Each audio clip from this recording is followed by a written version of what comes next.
24-ാം party കോൺഗ്രസിൻ്റെ ഭാഗമായുള്ള ജില്ലാ സമ്മേളനങ്ങളാണ് ഇപ്പോൾ നടക്കുന്നത്. നമ്മുടെ കോഴിക്കോട് ജില്ലാ സമ്മേളനത്തിൻ്റെ തുടക്കം ഇന്ന് കുറിക്കുകയാണ്. കൃത്യമായ ഇടവേളയിൽ പാർട്ടി സമ്മേളനം നടത്തുകയും ഓരോ സമ്മേളനത്തിലും വെച്ച് തിരഞ്ഞെടുക്കപ്പെടേണ്ടവർ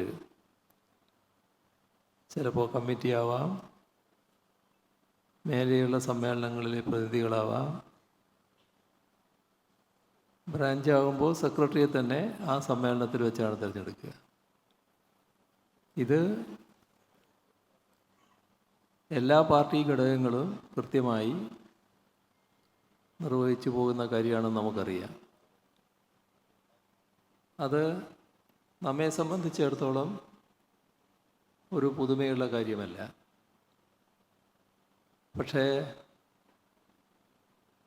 ഇത്രമാത്രം ജനാധിപത്യ രീതി കൃത്യമായി അംഗീകരിച്ചു പോകുന്ന പാർട്ടിയെ ജനാധിപത്യ പാർട്ടി എന്ന് സാധാരണ ചിലരൊക്കെ വിശേഷിപ്പിക്കാറില്ല. ജനാധിപത്യ പാർട്ടി എന്ന് അവർ വിശേഷിപ്പിക്കുന്ന പാർട്ടികളിൽ ചിലത്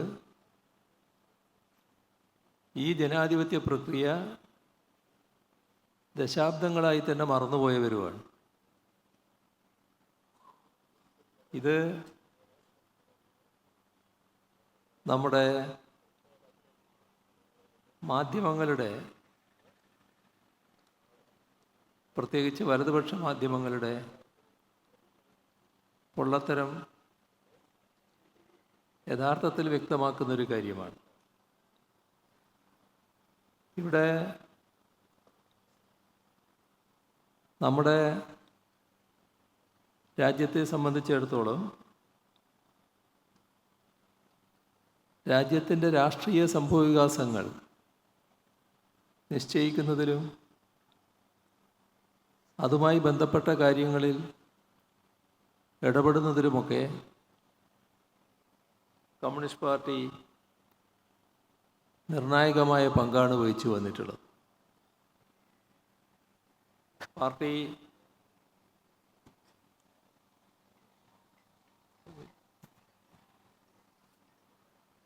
സമ്മേളനങ്ങൾ, പാർട്ടി എടുക്കുന്ന തീരുമാനങ്ങൾ, ഇതൊക്കെ രാജ്യത്തെ രാഷ്ട്രീയ സംഭവവികാസങ്ങളുടെ നിർണായക ഘടകങ്ങളായിരുന്നു എന്നത് ചരിത്ര വസ്തുതയാണ്. നമ്മുടെ ദേശീയ സ്വാതന്ത്ര്യ സമരം തൊട്ട് കമ്മ്യൂണിസ്റ്റ് പാർട്ടി കൃത്യമായ ഇടപെടലാണ് നടത്തി വന്നിട്ടുള്ളത്. നമുക്കറിയാം, ദേശീയ പ്രസ്ഥാനത്തിനകത്ത് രാജ്യത്തിൻ്റെ എല്ലാ ധാരകളും ഇഴുകിച്ചേർന്നിരുന്നു. കമ്മ്യൂണിസ്റ്റ് പാർട്ടി 1920 രൂപം കൊള്ളുന്നത്. അന്ന് ദേശീയ പ്രസ്ഥാനത്തിന് നേതൃത്വം കൊടുക്കുന്ന കോൺഗ്രസ്സിനും നമ്മുടെ രാജ്യത്തിൻ്റെ പൂർണ്ണ സ്വാതന്ത്ര്യം എന്ന നിലപാട് അംഗീകരിച്ചിരുന്നില്ല. യഥാർത്ഥത്തിൽ 1921 അലഹബാദ് AICCയിലാണ് ബ്രിട്ടീഷുകാർ ഇന്ത്യ വിട്ടുപോകണം എന്ന മുദ്രാവാക്യം ആ സമ്മേളനത്തിൽ ആദ്യമായി വരുന്നത്. അത് കമ്മ്യൂണിസ്റ്റുകാരാണ് മുന്നോട്ട് വെച്ചത്. അന്ന് കമ്മ്യൂണിസ്റ്റുകാരടക്കം രാജ്യത്തെ വിവിധ വിഭാഗങ്ങളെല്ലാം ദേശീയ പ്രസ്ഥാനത്തിൻ്റെ ഭാഗമായി കോൺഗ്രസ്സിൽ പ്രവർത്തിക്കുന്ന കാലമാണ്. നസ്രത്ത് മൊഹാനി എന്ന സഖാവാണ് ആ പ്രമേയം സമ്മേളനത്തിൽ അവതരിപ്പിച്ചത്. പക്ഷെ അത് അംഗീകരിക്കപ്പെട്ടില്ല. എങ്കിലും അത്തരമൊരു മുദ്രാവാക്യം ആദ്യമായി ഉയർത്തിയത് കമ്മ്യൂണിസ്റ്റുകാരായിരുന്നു എന്നത് ഓർക്കേണ്ടതാണ്. പിന്നീടും കുറച്ച് വർഷങ്ങൾ കഴിഞ്ഞു ആ മുദ്രാവാക്യം അംഗീകരിക്കുന്നത്. 1930 ആ മുദ്രാവാക്യം കോൺഗ്രസ് അംഗീകരിക്കുന്നത്. കമ്മ്യൂണിസ്റ്റ് പാർട്ടി രൂപം കൊണ്ടപ്പോൾ തന്നെ അതിനെ വല്ലാത്ത ആശങ്കയോടെയാണ് സാമ്രാജ്യത്വവും ഭരണവർഗവും കണ്ടത്. അതിൻ്റെ ഭാഗമായി അന്ന് പാർട്ടിക്ക് നേതൃത്വം കൊടുത്ത സഖാക്കളെ ആകെ കള്ളക്കേസിൽ കൊടുത്താനാണ് ആലോചിച്ചത്. കുപ്രസിദ്ധമായ ഒട്ടേറെ കേസുകൾ ആ ഘട്ടത്തിലുണ്ടായിട്ടുണ്ട്. അതിൽ പ്രധാനപ്പെട്ടതാണ് മീററ്റ് ഗൂഢാലോചന കേസ്. അത്തരം കേസ് കൈകാര്യം ചെയ്യേണ്ടി വന്നപ്പോൾ ആ കേസിൽപ്പെട്ട കമ്മ്യൂണിസ്റ്റുകാർ എന്താണ് കമ്മ്യൂണിസ്റ്റ് പാർട്ടിയുടെ കാര്യപരിപാടി എന്താണെന്ന് അപ്പോൾ അറിയില്ലല്ലോ, തുടക്കമല്ലേ. അപ്പോൾ കമ്മ്യൂണിസ്റ്റുകാരുടെ കാര്യപരിപാടി എന്താണ് എന്നത് ജനങ്ങളുടെ മുന്നിൽ എത്തിക്കുന്നതിനുള്ള ഒരവസരമായിട്ടാണ് ആ കേസിനെ കണ്ടത്. അതിൽ ബ്രിട്ടീഷുകാർ ഇന്ത്യ വിട്ടു പോവുക എന്ന് മാത്രമല്ല, അതുകൊണ്ട് മാത്രം പൂർണ്ണമാകില്ല എന്ന ആ ഘട്ടത്തിൽ തന്നെ കമ്മ്യൂണിസ്റ്റുകാർ വ്യക്തമാക്കി. നമ്മുടെ രാജ്യത്ത് ജന്മിത്വം അതുകൂടി തകരേണ്ടതുണ്ട് എന്ന കാഴ്ചപ്പാട് ശക്തമായി തന്നെ അവതരിപ്പിച്ചു. അതോടൊപ്പം നമ്മുടെ സാമൂഹ്യനീതിയുടേതായ ലോകം ശരിയായ രീതിയിൽ പ്രാവർത്തികമാക്കണമെങ്കിൽ ജാതീയത ഇല്ലാതാക്കണമെന്നും ആ ഘട്ടത്തിൽ മുന്നോട്ട് വയ്ക്കുകയുണ്ടായി. അതോടൊപ്പം കമ്മ്യൂണിസ്റ്റുകാർ ഇതിൻ്റെ ഭാഗമായി അവതരിപ്പിച്ച കാര്യപരിപാടിയിൽ സ്ത്രീ പുരുഷ സമത്വം ആ ആശയവും കൃത്യമായി അവതരിപ്പിക്കപ്പെടുകയുണ്ടായി. അപ്പം ഇങ്ങനെ നോക്കിയാൽ സാമ്രാജ്യത്വ വിരുദ്ധം, ജന്മിത്വ വിരുദ്ധം, അതേസമയം സാമൂഹ്യനീതിക്ക് വേണ്ടിയുള്ള രാഷ്ട്രീയം നമ്മുടെ രാജ്യത്ത് അവതരിപ്പിക്കുന്നത് കമ്മ്യൂണിസ്റ്റുകാരാണ് എന്നത് കാണാൻ നമുക്ക് സാധിക്കും. നമ്മുടെ രാജ്യത്തിൻ്റെ അല്ലെങ്കിൽ ഇന്ത്യൻ രാഷ്ട്രീയത്തിൻ്റെ പുരോഗമനപരമായ കാഴ്ചപ്പാട്, അതിലേറ്റവും വലിയ സംഭാവന കമ്മ്യൂണിസ്റ്റുകാരുടേതാണ് എന്നത് നിസ്സംശയം പറയാവുന്നതാണ്. നമ്മുടെ രാജ്യത്തിന് സ്വാതന്ത്ര്യം കിട്ടിയതിന് ശേഷം അന്നുയർത്തിയ മുദ്രാവാക്യം കൂടുതൽ ശക്തമായി രാജ്യത്തുയർത്തുകയും അത് പ്രാവർത്തികമാക്കാനുള്ള പ്രവർത്തനവുമാണ് കമ്മ്യൂണിസ്റ്റ് പാർട്ടി നടത്തിയത്. ആ രീതിയിൽ നമ്മുടെ രാജ്യത്തെ ജനകീയ രാഷ്ട്രീയത്തിൻ്റെ മുഖ്യധാരയായി തന്നെ കമ്മ്യൂണിസ്റ്റുകാർ മാറുകയും മുന്നോട്ട് പോവുകയും ചെയ്തു. ഇത്തരം പ്രവർത്തനങ്ങൾ നടത്തുമ്പോൾ ഒരു പാർട്ടി എന്ന നിലക്ക് കമ്മ്യൂണിസ്റ്റ് പാർട്ടിക്കകത്ത് രൂപപ്പെട്ടു വന്ന ചില തെറ്റായ പ്രവണതകളുണ്ടായിരുന്നു. ആ തെറ്റായ പ്രവണതകൾക്കെതിരെ പല വിധത്തിലുള്ള സമരങ്ങൾ നടത്തി എന്നതും ചരിത്രാനുഭവമാണ്. പാർട്ടിയിൽ പ്രത്യക്ഷപ്പെട്ട വലതുപക്ഷ പ്രവണത, അതിനെതിരെയുള്ള സമരം, അത് അവസാനം CPIM രൂപീകരണത്തിലേക്ക് എത്തിച്ചേർന്നത് എല്ലാം ചരിത്രത്തിൻ്റെ ഭാഗമായുള്ള കാര്യമാണ്. എന്നാൽ വലതു വ്യതിയാനം മാത്രമല്ല,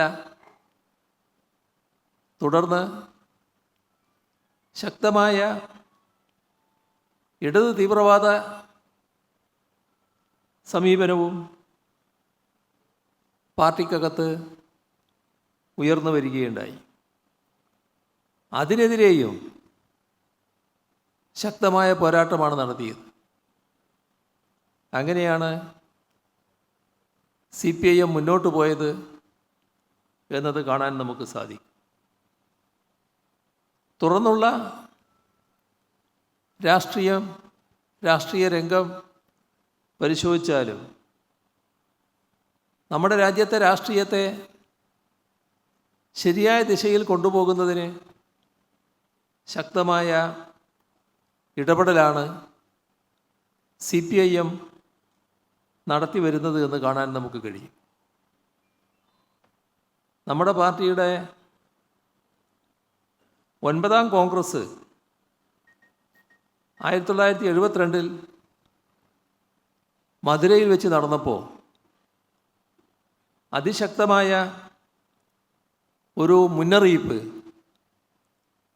രാജ്യത്തിന് മുന്നിൽ ആ ഘട്ടത്തിൽ പാർട്ടി നൽകുകയുണ്ടായി. ആ പാർട്ടി കോൺഗ്രസ്സിലൂടെ അതായിരുന്നു അർദ്ധ ഫാസിസ്റ്റ് ഭീകരവാഴ്ച വരാൻ പോകുന്നുവെന്ന മുന്നറിയിപ്പ്. ആ കാര്യത്തിൽ കൃത്യമായ നിലപാട്, അതിനെതിരെ സ്വീകരിക്കേണ്ട സമീപനം, അതിലെല്ലാം ശരിയായ ദിശ പാർട്ടി കോൺഗ്രസ് ചൂണ്ടിക്കാണിക്കുകയുണ്ടായി. അന്ന് പാർട്ടി ചൂണ്ടിക്കാണിച്ച കാര്യം യാഥാർത്ഥ്യമാകുന്നത് പിന്നീട് നാം കണ്ടു. 1975 അടിയന്തരാവസ്ഥ പ്രഖ്യാപനം രാജ്യത്തെ ജനാധിപത്യപരമായ രീതികളെല്ലാം തകർക്കപ്പെടുന്ന നില, അതിനെതിരെ പൊരുതിക്കൊണ്ടാണ് പാർട്ടി മുന്നോട്ട് പോയത്. ആ ഘട്ടത്തിലാണ് തുടക്കത്തിൽ പറഞ്ഞ കൃത്യമായ ഇടവേളയിൽ പാർട്ടി സമ്മേളനങ്ങൾ ചേരുന്നതിന് മുടക്കം വന്നത്. 1972 9ാം കോൺഗ്രസ് നടന്നെങ്കിൽ 10ാം കോൺഗ്രസ് 1978 അതിന് കാരണം എല്ലാവർക്കും അറിയാം. അടിയന്തരാവസ്ഥയുടെ ഘട്ടം. ആ അടിയന്തരാവസ്ഥക്കെതിരെ പാർട്ടി സ്വീകരിച്ച നിലപാട്, ആ ഘട്ടത്തിൽ സമ്മേളനം നടത്താൻ കഴിഞ്ഞില്ല എന്നതാണ് വസ്തുത. 1978 ജലന്ധർ പാർട്ടി കോൺഗ്രസ്,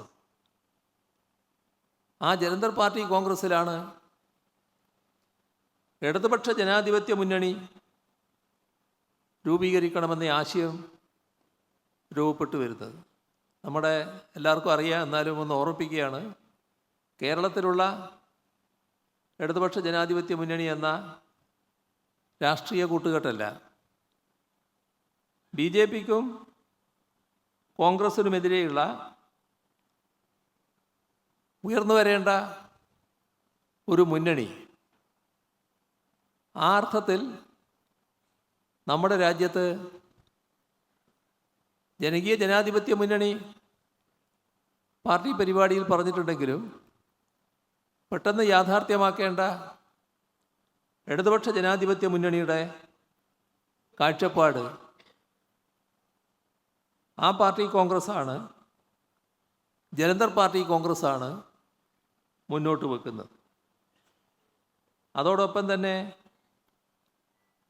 ഇടതിൻ്റെ ബദൽ നയങ്ങൾ, അതിൻ്റെ പ്രാധാന്യം നല്ല രീതിയിൽ അവതരിപ്പിക്കുകയും ചെയ്തു.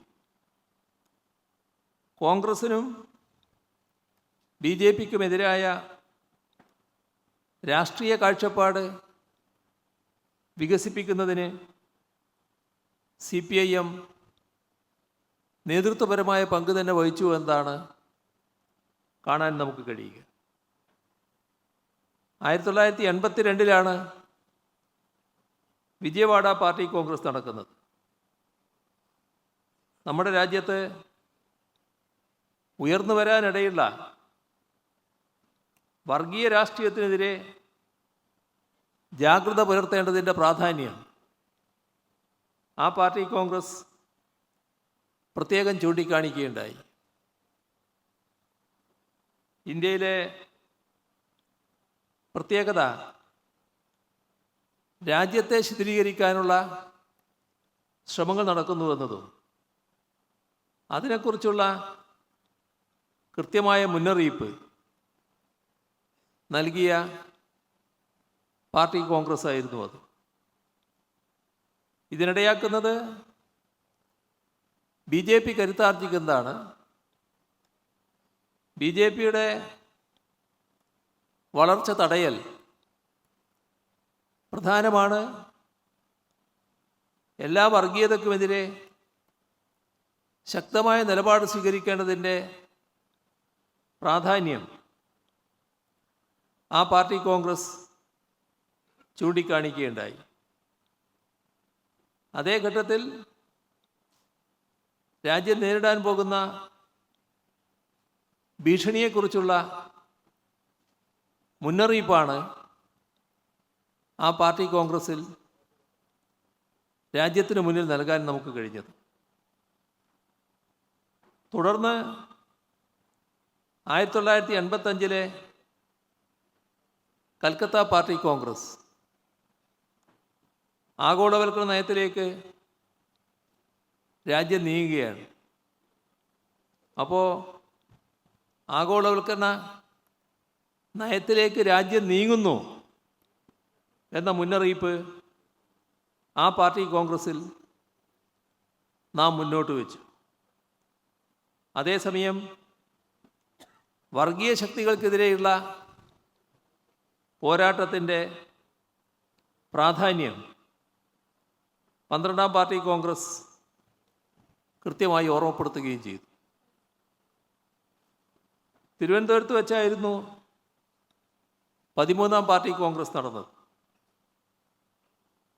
അത് 1988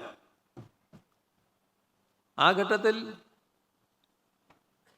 ഇടതുപക്ഷ സർക്കാരുകളുടെ പ്രവർത്തനത്തെ സംബന്ധിച്ചുള്ള വിശദമായ കാഴ്ചപ്പാട് ആ പാർട്ടി കോൺഗ്രസ് മുന്നോട്ട് വെച്ചു. 1992 മദിരാശി പാർട്ടി കോൺഗ്രസ്, നമ്മുടെ പാർട്ടിയുടെ 14ാം പാർട്ടി കോൺഗ്രസ്, വളരെ പ്രത്യേകതയാർന്ന ഒരു കാലഘട്ടത്തിലായിരുന്നു. സോഷ്യലിസ്റ്റ് രാജ്യങ്ങളുടെ തിരിച്ചടി, അതിനെ തുടർന്ന് ലോകത്ത് വിവിധ രാജ്യങ്ങളിൽ കമ്മ്യൂണിസ്റ്റ് പാർട്ടികൾ തന്നെ പിരിച്ചുവിടുന്ന സാഹചര്യം, ചിലർ കൊടിയുടെ നിറം മാറ്റൽ, അങ്ങനെയെല്ലാമുള്ള ഒരു പുതിയ സാഹചര്യം രൂപപ്പെട്ട ഘട്ടത്തിലാണ് 1992 14ാം പാർട്ടി കോൺഗ്രസ് നടക്കുന്നത്. ഈ സംഭവ വികാസങ്ങളെ വിശദമായി വിലയിരുത്താൻ നമുക്ക് കഴിഞ്ഞു. അന്ന് കമ്മ്യൂണിസം പൂർണ്ണമായി പരാജയപ്പെട്ടു. മാർക്സും അങ്ങനെ ഒരു വിജയിക്കുന്ന തത്വശാസ്ത്രമല്ല, അത് പൂർണ്ണമായും പരാജയപ്പെട്ടിരിക്കുന്നു എന്നെല്ലാമുള്ള പ്രചണ്ഡമായ പ്രചാരണം സാമ്രാജ്യത്വ ജിഹുകൾ നടത്തിക്കൊണ്ടിരിക്കുന്ന കാലമാണ്. ലോകത്തും നമ്മുടെ രാജ്യത്തും ആ തരത്തിലുള്ള ശക്തമായ പ്രചാരവേലകൾ നടക്കുമ്പോൾ ലോകത്തിൻ്റെ തന്നെ ശ്രദ്ധ ആകർഷിക്കുമാറുള്ള നിലപാടാണ് നാം 14ാം പാർട്ടി കോൺഗ്രസ്സിൽ സ്വീകരിച്ചത്. അതിൽ നമ്മൾ കൃത്യമായി പറഞ്ഞു, ഇത് മാർക്സത്തിൻ്റെ പരാജയമല്ല, അതിൻ്റെ പ്രയോഗത്തിൽ ചില പോരായ്മകളുണ്ടായിട്ടുണ്ട്. ആ പോരായ്മകളാണ് ഈ രീതിയിൽ സംഭവങ്ങൾ എത്തിച്ചത്. മാത്രമല്ല, കൃത്യമായ ദിശാബോധം, അന്തിമ വിജയം സോഷ്യലിസത്തിന് തന്നെയായിരിക്കും എന്ന കൃത്യമായ ദിശാബോധം ലോകത്തിന് മുന്നിൽ തന്നെ അവതരിപ്പിക്കാൻ ഇന്ത്യയിലെ CPIM-ന് കഴിഞ്ഞു. ഇത് അന്ന് വലിയ പുകിലുണ്ടാക്കിയതാണ് എന്ന് ഓർമ്മയുണ്ടാവുമല്ലോ. നമ്മുടെ കേരളത്തിലെ വലതുപക്ഷ ചേരിക്ക് നേതൃത്വം കൊടുക്കുന്ന വലതുപക്ഷ മാധ്യമം എന്തുകൊണ്ടാണ് ഇത് പിരിച്ചുവിടാത്തത് എന്നായിരുന്നു ആ ഘട്ടത്തിൽ ചോദിച്ചിരുന്നത്. വലിയ ആക്ഷേപമായിരുന്നു പിരിച്ചുവിടാത്തതിനെക്കുറിച്ച്.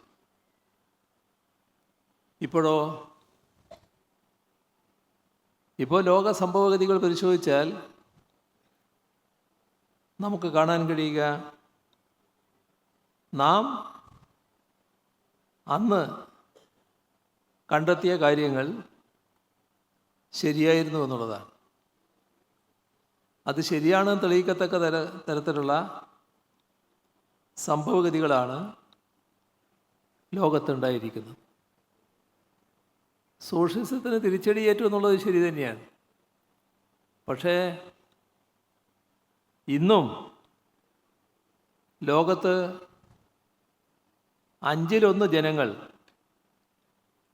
കമ്മ്യൂണിസ്റ്റ് പാർട്ടിയുടെ ഭരണത്തിന് കീഴിലാണ് നിലനിൽക്കുന്നത്. അപ്പോൾ പൂർണ്ണമായി തള്ളപ്പെട്ടു പോവുകയല്ല ചെയ്തത്. ഇപ്പോൾ സംഭവിച്ചുകൊണ്ടിരിക്കുന്ന കാര്യങ്ങൾ പരിശോധിച്ചാൽ നമ്മുടെ അയൽ രാഷ്ട്രങ്ങൾ, നേപ്പാൾ, ശ്രീലങ്ക, അവിടെയെല്ലാം അധികാരത്തിലിരിക്കുന്നത് കമ്മ്യൂണിസ്റ്റുകാരാണ്. അപ്പോൾ മാർക്സം തകർന്നുപോയില്ല. മാത്രമല്ല, മാർക്സിസം അജയ്യമാണെന്ന യാഥാർത്ഥ്യം ഓർമ്മിപ്പിക്കുന്നതാണ് ഈ സംഭവവികാസങ്ങൾ. പിന്നീടുള്ള ഓരോ പാർട്ടി കോൺഗ്രസ്സുകൾ പരിശോധിച്ചാലും നമ്മുടെ രാജ്യത്തെ രാഷ്ട്രീയ സംഭവവികാസങ്ങളിൽ ശക്തമായ ഇടപെടലാണ് CPIM നടത്തിയിട്ടുള്ളത്. 1995 ഛത്തീഗഡിൽ വെച്ചാണ് 15ാം പാർട്ടി കോൺഗ്രസ് ചേർന്നത്. അന്ന് ദേശീയ മുന്നണിയും ഇടതുപക്ഷവും തമ്മിലുള്ള ബന്ധവുമായി ബന്ധപ്പെട്ട കാര്യങ്ങളാണ് പ്രധാന വിഷയമായി വന്നത്. ആ ഘട്ടത്തിൽ വർഗീയ ശക്തികളെ പ്രതിരോധിക്കുന്നതിനായി നാം നടത്തേണ്ട ഇടപെടലുകൾ, ആഗോളവൽക്കരണ നയത്തിനെതിരെയുള്ള പോരാട്ടം ഏത് രീതിയിൽ മുന്നോട്ട് കൊണ്ടുപോകണമെന്ന കാഴ്ചപ്പാട്, ഇതെല്ലാം കൃത്യമായി അവതരിപ്പിക്കുകയും തുറന്നുള്ള ഓരോ പാർട്ടി കോൺഗ്രസ്സിലും അതുമായി ബന്ധപ്പെട്ട വിശദമായ ചർച്ചകൾ, കാഴ്ചപ്പാടുകൾ അവതരിപ്പിക്കൽ തുറന്നു വരികയും ചെയ്തു. ഇപ്പോൾ കഴിഞ്ഞ പാർട്ടി കോൺഗ്രസ് മുന്നോട്ട് വെച്ച രാഷ്ട്രീയ നിലപാടുകൾ ഈ ഘട്ടത്തിൽ നാം വിശദമായി ചർച്ച ചെയ്തതാണ്. അത് നമ്മുടെ രാജ്യത്തെ ഒരു മതാധിഷ്ഠിത രാഷ്ട്രമാക്കി മാറ്റുന്നതിനുള്ള ശ്രമമാണ് സംഘപരിവാറും മറ്റും ശക്തമായി ഇവിടെ നടത്തി വന്നത്. ഈ അജണ്ട, അതായത് നമ്മുടെ രാജ്യത്തെ ഒരു മതാധിഷ്ഠിത രാഷ്ട്രമാക്കി മാറ്റൽ, അത് മാറ്റാനാവാത്തൊരു സാഹചര്യം സൃഷ്ടിക്കുന്നതിന് കഴിഞ്ഞ 23ാം പാർട്ടി കോൺഗ്രസിൻ്റെ കാഴ്ചപ്പാട് നല്ല ഫലം ചെയ്തിട്ടുണ്ട്. അതിൻ്റെ അടിസ്ഥാനത്തിൽ ജനകീയ പ്രശ്നങ്ങൾ ഉയർത്തിപ്പിടിച്ചുകൊണ്ടുള്ള പ്രക്ഷോഭങ്ങളിലൂടെ ആഗോളവൽക്കരണ നയങ്ങളെ പ്രതിരോധിക്കേണ്ടതിൻ്റെ പ്രാധാന്യം നാം പ്രത്യേകമായി എടുത്തു പറയുകയുണ്ടായി. ഇതിൻ്റെ അടിസ്ഥാനത്തിൽ ദ്വിമുഖ പോരാട്ടം, അതിനാണ് നമ്മുടെ പാർട്ടി ശ്രദ്ധിച്ചത്. ഒരു വശത്ത് വർഗീയതയെ പ്രതിരോധിക്കുക, വർഗീയതയെ പ്രതിരോധിക്കുന്നതിനായി വർഗീയതയെ പ്രതിരോധിക്കാൻ തയ്യാറുള്ള എല്ലാവരുമായും ചേർന്നുകൊണ്ടുള്ള വിശാലമായ ഒരു ജനകീയ ഐക്യമുന്നണി നമ്മുടെ രാജ്യത്ത് ഉയർന്നു വരേണ്ടതിൻ്റെ ആവശ്യകത, വർഗീയതയ്ക്കെതിരെയുള്ള എല്ലാവരെയും സഹകരിപ്പിക്കുക, അതാണ് ഒരു വശത്ത് നാം മുന്നോട്ട് വെച്ച കാഴ്ചപ്പാട്. അതേസമയം തന്നെ ആഗോളവൽക്കരണ നയങ്ങൾ സൃഷ്ടിക്കുന്ന കടുത്ത പ്രത്യാഘാതങ്ങളുണ്ട്. ആഗോളവൽക്കരണ നയങ്ങൾക്കെതിരെയുള്ള ശക്തമായ പോരാട്ടം സംഘടിപ്പിക്കേണ്ടതിൻ്റെ പ്രാധാന്യം നാം എടുത്തു പറയുകയും ചെയ്തു. ഇപ്പോൾ രണ്ട് നിലപാടുകൾ, ആ രണ്ട് നിലപാടുകൾ നമ്മുടെ രാജ്യത്തെ ഒരു മതനിരപേക്ഷ രാഷ്ട്രമായി നിലനിർത്തുന്നതിന് അടിസ്ഥാനമായി മാറി എന്നതാണ് കാണാൻ നമുക്ക് കഴിയുക. നാം പറഞ്ഞത് വിവിധ സംസ്ഥാനങ്ങളാണ് നമ്മുടെ രാജ്യത്ത്. ഓരോ സംസ്ഥാനത്തിലുമുള്ള പ്രത്യേകമായ നിലപാടുകളുണ്ട്. ആ ഓരോ സംസ്ഥാനത്തിലും BJP വിരുദ്ധമായി ചിന്തിക്കുന്ന ഒട്ടേറെ ശക്തികളുണ്ട്. അത്തരം ശക്തികളെ ആകെ BJP വിരുദ്ധ ആളുകളെ കൂട്ടിയോജിപ്പിക്കാനാവുക. അങ്ങനെ സംസ്ഥാനം തോറുമുള്ള അത്തരമൊരു വിപുലമായ യോജിപ്പ് രൂപപ്പെട്ടാൽ BJPയെ പരാജയപ്പെടുത്താനാവും. ഇത്തരമൊരു കാഴ്ചപ്പാട് അവതരിപ്പിക്കാനിടയായത് വ്യത്യസ്ത നിലയാണ് സംസ്ഥാനങ്ങളിൽ. ആകെ ഏകീകൃതമായൊരു സമീപനം സ്വീകരിച്ചു പോകാനാവില്ല. വിവിധ സംസ്ഥാനങ്ങളിൽ പ്രത്യേകം പ്രാദേശിക രാഷ്ട്രീയ കക്ഷികളാണ് പ്രധാന പ്രബല ശക്തിയായി നിൽക്കുന്നത്. അപ്പോൾ അവരെ കേന്ദ്രീകരിച്ചുകൊണ്ട് അതേസമയം BJPക്കെതിരെ അണിനിരക്കാൻ ആരൊക്കെ തയ്യാറുണ്ടോ അവരെയെല്ലാം സഹകരിപ്പിച്ച് ആ സംസ്ഥാനത്ത് BJPയെ പരാജയപ്പെടുത്തുക. ഇതിൻ്റെ അടിസ്ഥാനത്തിൽ നാം പ്രവർത്തിച്ചപ്പോൾ അതിൻ്റെ തുടർച്ചയായാണ് ഇന്ത്യ എന്ന വേദി രൂപം കൊള്ളുന്നിടത്തേക്ക് തന്നെ കാര്യങ്ങൾ എത്തിച്ചത്. ഇവിടെ അത്തരമൊരു വേദി ഉയർത്തുന്നതിൽ നമ്മുടെ രാജ്യത്ത് പ്രവർത്തിക്കുന്ന വിവിധ പാർട്ടികൾ, BJP വിരുദ്ധരായ പാർട്ടികൾ നല്ല പങ്കുവഹിച്ചു. ഈ നിലപാടാണ് ഫലത്തിൽ ഗുണകരമായി മാറിയത്. അതിൻ്റെ ഫലമായാണ് 2/3 ഭൂരിപക്ഷം ഉറപ്പിച്ചതായിരുന്നു BJP. അത് ഉണ്ടായില്ല എന്ന് മാത്രമല്ല, കേവല ഭൂരിപക്ഷമില്ലാത്ത അവസ്ഥയിലേക്ക് BJPയെ പിന്നോട്ടടിപ്പിക്കാൻ കഴിഞ്ഞു. ഒറ്റക്ക് അധികാരത്തിലേറി തങ്ങളുടെ അജണ്ട മുഴുവൻ നടപ്പാക്കാമെന്നായിരുന്നു BJPയുടെ ധാരണ. അത് ഇല്ലാതാക്കിയത് ഈ സമീപനത്തിൻ്റെ ഭാഗമാണ്. എന്നാൽ ഇതിനകത്ത് ശ്രദ്ധിക്കപ്പെടേണ്ട ഒരു ഭാഗമുണ്ട്. അത് ഇത്തരമൊരു മുന്നണി രൂപം കൊള്ളുന്നതിൽ നല്ല പങ്ക് നേരത്തെ പരാമർശിച്ച ഓരോ സംസ്ഥാനത്തുമുള്ള പ്രാദേശിക രാഷ്ട്രീയ കക്ഷികൾ, അവരാണ് പ്രബലം, ആ കക്ഷികൾ സ്വീകരിച്ചിട്ടുണ്ട്. അവർ എല്ലാവരെയും നല്ല രീതിയിൽ സഹകരിപ്പിക്കാൻ തയ്യാറായി. പക്ഷേ കോൺഗ്രസ്സിന് മേധാവിത്വമുള്ള സംസ്ഥാനങ്ങളുണ്ട്.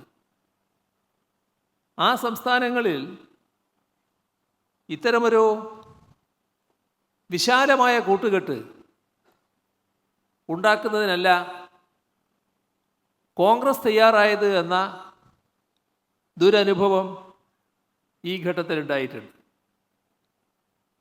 വളരെ സങ്കുചിതമായ നിലപാട്, അതിൻ്റെ ഭാഗമായി സഹകരിപ്പിക്കാവുന്ന ചില കക്ഷികളെ സഹകരിപ്പിക്കാതിരിക്കൽ, അതിൻ്റെ ഭാഗമായി അനാവശ്യമായ അസ്വാരസ്യം സൃഷ്ടിക്കൽ, ബി ജെ പിക്കെതിരെ അണിനിരക്കേണ്ട മുഴുവൻ ശക്തികളും അണിനിരക്കാൻ പറ്റാത്ത സാഹചര്യം സൃഷ്ടിക്കൽ, ഇത്തരമൊരു സ്ഥിതിവിശേഷം വന്നപ്പോൾ അതിൻ്റെ ഭാഗമായി ബി ജെ പിക്ക് നേട്ടമുണ്ടാക്കാൻ കഴിഞ്ഞു. ആ സമീപനത്തിൻ്റെ ദുരന്തം രാജ്യത്തും ചില സംസ്ഥാനങ്ങളിലും ബി ജെ പിക്ക് അധികാരത്തിൽ തുടരുന്നതിന് ഈ സമീപനം ഇടയാക്കി എന്നതാണ്. ഇപ്പോൾ പാർലമെൻറ്റ് തെരഞ്ഞെടുപ്പിന് മുൻപ് ഈ പ്രവണത ശക്തമായി വന്നത് നാം കണ്ടു. മധ്യപ്രദേശ്, രാജസ്ഥാൻ, ഛത്തീസ്ഗഡ്, ആ തെരഞ്ഞെടുപ്പുകൾ പാർലമെൻറ്റ് തെരഞ്ഞെടുപ്പിന് മുൻപ് നടന്ന ഏറ്റവും പ്രധാനപ്പെട്ട സംസ്ഥാന തെരഞ്ഞെടുപ്പുകളാണ്. എല്ലാവരും ഉറപ്പിച്ച് കണക്കാക്കിയത് ഈ സംസ്ഥാനങ്ങളിൽ ബി ജെ പി വലിയ തോതിൽ തറപറ്റുമെന്നാണ്. പൊതു അന്തരീക്ഷം അതായിരുന്നു. പക്ഷേ കോൺഗ്രസ് ഇപ്പം തന്നെ തങ്ങൾ ജയിച്ചു കഴിഞ്ഞു എന്ന നിലപാടാണ് എടുത്തത്. അപ്പോൾ പിന്നെ വേറെ ആരും വേണ്ട, മറ്റാളുകളെ സഹകരിപ്പിക്കേണ്ടതില്ല. സഹകരണത്തിന് തയ്യാറായ ആളുകളെ പോലും അകറ്റി നിർത്തുന്ന നിലയുണ്ടായി. എന്തായി ഫലം? ബി ജെ പി ഈ സംസ്ഥാനങ്ങളിൽ അധികാരത്തിൽ വരുന്ന അവസ്ഥയുണ്ടായി. ഇത് ലോക്സഭാ തെരഞ്ഞെടുപ്പിന് മുൻപാണ്. ലോക്സഭാ തെരഞ്ഞെടുപ്പ് പ്രത്യേക രീതിയിൽ നടന്നു. ലോക്സഭാ തെരഞ്ഞെടുപ്പിന് ശേഷം അതിലും മാറ്റമുണ്ടായില്ല. ലോക്സഭാ തെരഞ്ഞെടുപ്പിൽ ചില പ്രത്യേക സാഹചര്യങ്ങൾ രൂപപ്പെട്ട് വന്നപ്പോൾ പിന്നീട് ലോക്സഭാ തെരഞ്ഞെടുപ്പിന് ശേഷം നാം കണ്ടത് ഹരിയാനയിലും മഹാരാഷ്ട്രയിലും നിയമസഭാ തെരഞ്ഞെടുപ്പുകളാണ്. ആ തെരഞ്ഞെടുപ്പുകളിൽ നേരത്തെ കോൺഗ്രസ് സ്വീകരിച്ച അതേ നിലപാട് സ്വീകരിച്ചു. അതിൻ്റെ ഫലം നാം കണ്ടതാണ്. ഇപ്പോൾ കോൺഗ്രസ്സിന് കൃത്യമായ രാജ്യത്തിൻ്റെ അവസ്ഥ ഉൾക്കൊണ്ടുകൊണ്ടുള്ള നിലപാട് സ്വീകരിക്കാനാവുന്നില്ല. ഇപ്പോൾ ഈ സമ്മേളന കാലയളവ് ഡൽഹിയിൽ തെരഞ്ഞെടുപ്പ് നടക്കുകയാണ്. അവിടെ ഏറ്റവും പ്രധാനപ്പെട്ട പാർട്ടി, ബി ജെ പിയെ നേരിടുന്ന ഏറ്റവും പ്രധാനപ്പെട്ട പാർട്ടി ആം ആദ്മിയാണ്. പക്ഷേ ബി ജെ പി വിരുദ്ധ വോട്ടുകൾ യോജിപ്പിച്ച് നിർത്താനുള്ള നിലപാടല്ല അവിടെ സ്വീകരിക്കുന്നത്. ഇവിടെ ബി ജെ പിക്ക് ഗുണമുണ്ടാക്കുന്ന സമീപനമാണ് സ്വീകരിച്ചു പോകുന്നത്. നേരത്തെയും ഇതാണ്. അവിടെ ശക്തമായ പോരാട്ടമാണ് ബി ജെ പിക്കെതിരെ ആം ആദ്മി പാർട്ടി നടത്തുന്നത്. പക്ഷേ ആ ഗവൺമെൻറ്റിനെ നേരത്തെ അസ്ഥിരപ്പെടുത്തുന്നതിന് ശക്തമായ ഇടപെടലായിരുന്നു കോൺഗ്രസ് നടത്തിയത്. അതിൻ്റെ ഭാഗമായി കെജ്രിവാളിനെ എന്തുകൊണ്ട് കേസിൽപ്പെടുത്തുന്നില്ല, എന്തുകൊണ്ട് അറസ്റ്റ് ചെയ്യുന്നില്ല എന്നുവരെ നേരത്തെ കോൺഗ്രസ് ചോദിക്കുന്ന നിലയുണ്ടായി. ഇത് പഴയ കാര്യം. പിന്നീട് ഇന്ത്യ മുന്നണിയായി മത്സരിച്ചു. ഇപ്പോഴും അതേ നില വീണ്ടും വന്നിരിക്കുന്നു. ശക്തമായ ആക്രമണം ആം ആദ്മി പാർട്ടിക്കെതിരെ നടത്തുകയാണ്. ഇന്ന് മാധ്യമങ്ങൾ റിപ്പോർട്ട് ചെയ്തിട്ടുള്ളത്, അവിടെ ആം ആദ്മി പാർട്ടിക്കെതിരെ പ്രചരണം നടത്താൻ രാഹുൽ ഗാന്ധി തന്നെ പോകുന്നു എന്നുള്ളതാണ്. അപ്പോൾ നമ്മുടെ രാജ്യത്തിൻ്റെ യാഥാർത്ഥ്യം ഉൾക്കൊണ്ട് ബി ജെ പിക്കെതിരായി വോട്ട് സമാഹരിക്കുന്നതിനുള്ള നിലപാടല്ല കോൺഗ്രസ് സ്വീകരിക്കുന്നത്. ഇവിടെ ശ്രദ്ധിക്കേണ്ട മറ്റൊരു കാര്യം, രാജ്യത്തിനകത്ത് വലിയ തോതിൽ ജനങ്ങളുടെ ജീവൽ പ്രശ്നങ്ങളുണ്ട്. ആ ജീവൽ പ്രശ്നങ്ങൾ പരിഹരിക്കുന്നതിന് ഒരു വസ്തു കേന്ദ്ര ഗവൺമെൻറ് ചെയ്യുന്നില്ല.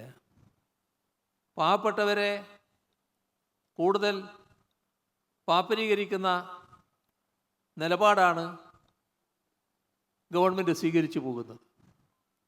അപ്പോൾ നമ്മുടെ രാജ്യത്തെ ജനങ്ങളെ ബാധിക്കുന്ന പ്രശ്നങ്ങൾ, അവ ഏറ്റെടുത്തുകൊണ്ടുള്ള പ്രക്ഷോഭങ്ങൾ ഉയർത്തിക്കൊണ്ടുവരൽ വളരെ പ്രധാനമാണ്. ആ പ്രക്ഷോഭങ്ങൾക്ക് നേതൃത്വം നൽകുന്നത് ഇടതുപക്ഷമാണ് എന്നതും യാഥാർത്ഥ്യമാണ്. ഇപ്പോൾ നമ്മുടെ രാജ്യം കണ്ട ശക്തമായ കർഷക പ്രക്ഷോഭം, ഇന്ത്യയിൽ ഉയർന്നു വന്നിട്ടുള്ള തൊഴിലാളി പ്രക്ഷോഭങ്ങൾ, നമ്മുടെ വിദ്യാർത്ഥി മേഖലയിലുള്ള സമരങ്ങൾ, മഹിളകളുടെ വിവിധ പ്രക്ഷോഭങ്ങൾ, സമരങ്ങൾ, ഇതിലെല്ലാം ഇതാണ് നമുക്ക് കാണാൻ സാധിക്കുക. അതോടൊപ്പം ബി ജെ പിയുടെ അഴിമതി നല്ല രീതിയിൽ പുറത്തു കൊണ്ടുവരാൻ ഇടയാക്കിയതാണ് ഇലക്ട്രൽ ബോണ്ടുമായി ബന്ധപ്പെട്ട വിഷയങ്ങൾ. അതിന് നേതൃത്വം നൽകിയതും ശരിയായി ഇടപെട്ടതും CPIM ആണ് എന്നതും എല്ലാവർക്കും അറിയാവുന്ന കാര്യമാണ്. ഇവിടെ രാമക്ഷേത്രം BJP വോട്ട് സമാഹരിക്കാനുള്ള ഒന്നാക്കിയാണ് മാറ്റിയത്. അതിൻ്റെ ഭാഗമായുള്ള പ്രതിഷ്ഠാ ചടങ്ങ്, അതിൽ എല്ലാ രാഷ്ട്രീയ പാർട്ടികളെയും ക്ഷണിക്കുന്ന നിലയെടുത്തു. അപ്പോൾ ആ രാഷ്ട്രീയ പാർട്ടികളുടെ യഥാർത്ഥ നില എന്തായിരിക്കുമെന്നത് ആർക്കും അപ്പോൾ പറയാൻ കഴിയില്ല. ചിലർ പോയി എന്ന് വരും. ഇത് തെരഞ്ഞെടുപ്പിന് ഉപയോഗിക്കാനാണ് BJP ബോധപൂർവം കൊണ്ടുവന്നത്. ആ ഘട്ടത്തിൽ ശരിയായ നിലപാട് സ്വീകരിക്കാൻ കഴിഞ്ഞത് നമുക്കാണ്. അർത്ഥശങ്കക്കിടയില്ലാതെ നമ്മൾ മതനിരപേക്ഷമായ കാഴ്ചപ്പാട് അവതരിപ്പിച്ചു.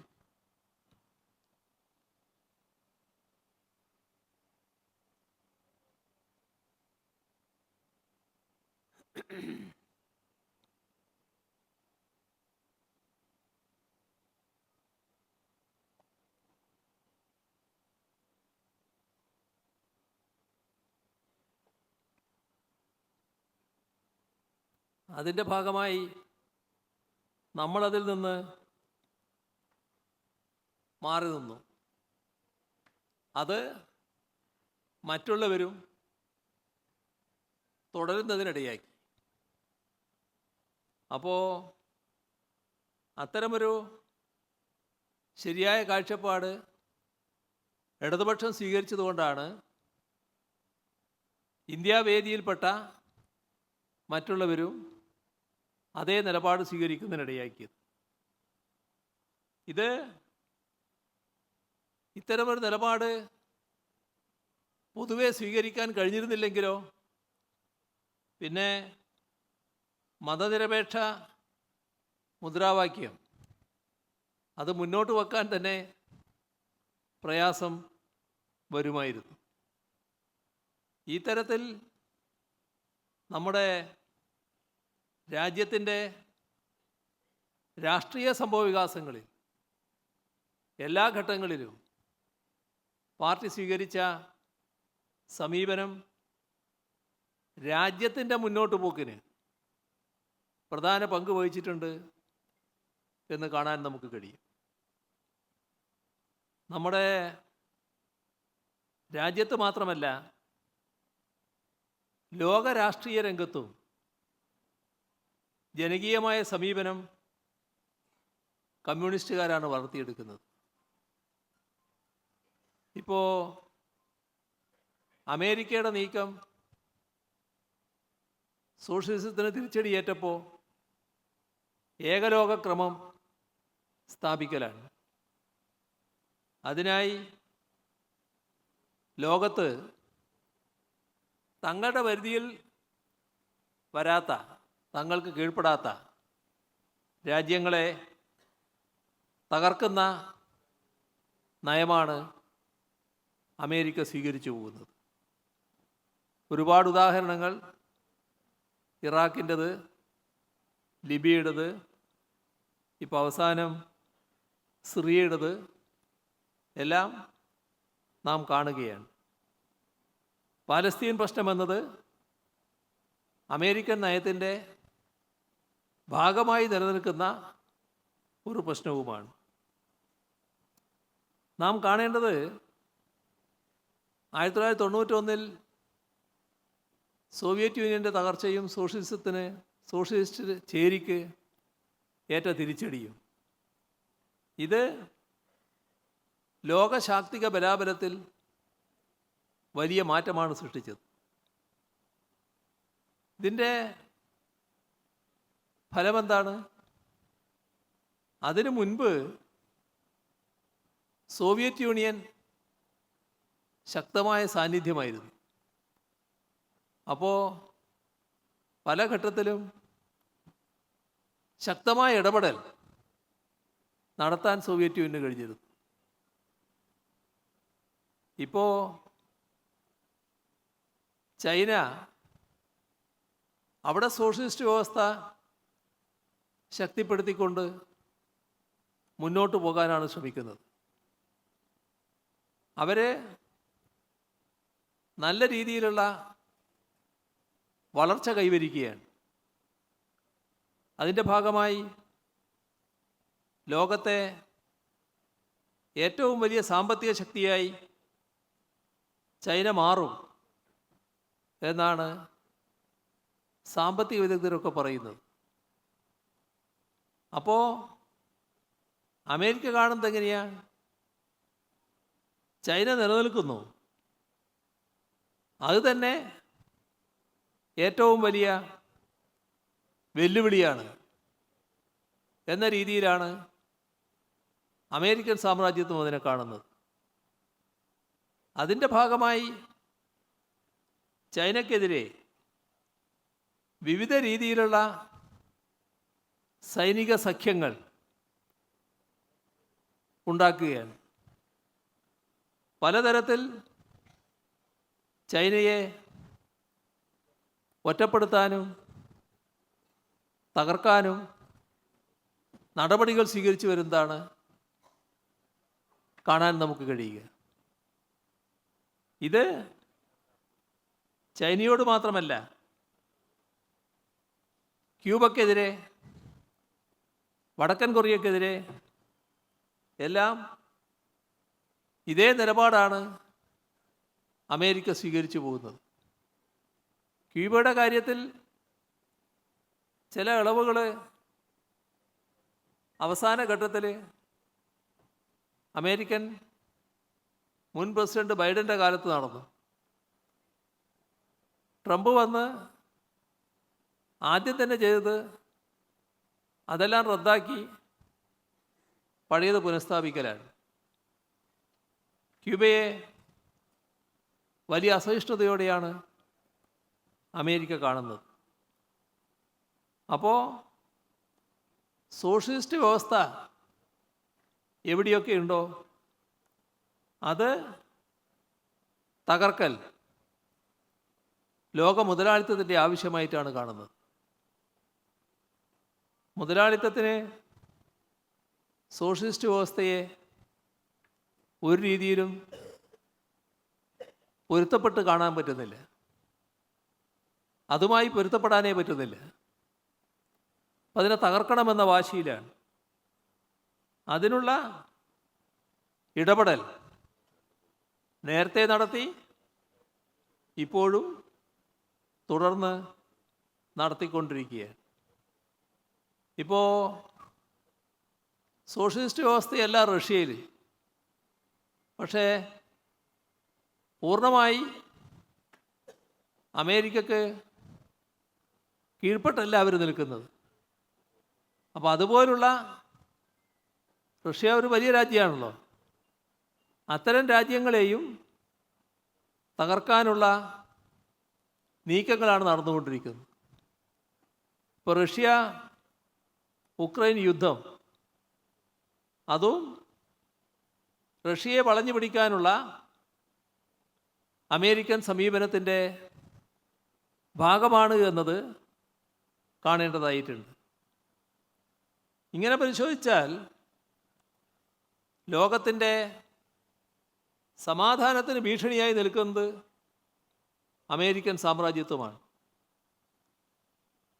നാം കാണേണ്ടത് ലോകത്താകെയുള്ള സൈനിക ചെലവ്, ആ സൈനിക ചെലവിൻ്റെ 40% അമേരിക്കയുടേതാണ്. യുദ്ധഭീഷണി സൃഷ്ടിച്ച അതിൻ്റെ ഭാഗമായി ആയുധങ്ങൾ ചെലവഴിക്കുക എന്നത് അമേരിക്കയുടെ ഏറ്റവും പ്രധാനപ്പെട്ട നയസമീപനമാണ്. ഇത്തരത്തിൽ മുതലാളിത്തം പൊതുവെ ലോകരംഗത്ത് നിലപാടുകൾ സ്വീകരിച്ചു പോവുകയാണ്. ഇത് പലവിധ പ്രതിരോധങ്ങൾക്കിടയാക്കുന്നുണ്ട്. പല രൂപത്തിലുള്ള പ്രതിരോധങ്ങൾ ലോകരംഗത്ത് ഇതിനെതിരെ ഉയർന്നു വരുന്നുണ്ട് എന്ന് നാം കാണണം. അതിലേറ്റവും പ്രധാനപ്പെട്ട ഒന്നാണ് റഷ്യയും ചൈനയും തമ്മിലുള്ള ബന്ധം. ഇപ്പോൾ റഷ്യയുടെ കയറ്റുമതിയിൽ 1/3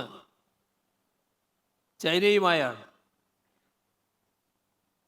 ഇപ്പോൾ റഷ്യയാണ് ചൈനയ്ക്ക് ഏറ്റവും കൂടുതൽ എണ്ണ വിൽക്കുന്നത്. ഇതൊരു ഈ സാഹചര്യത്തിൽ ഉയർന്നു വന്ന പ്രത്യേക യോജിപ്പാണ്.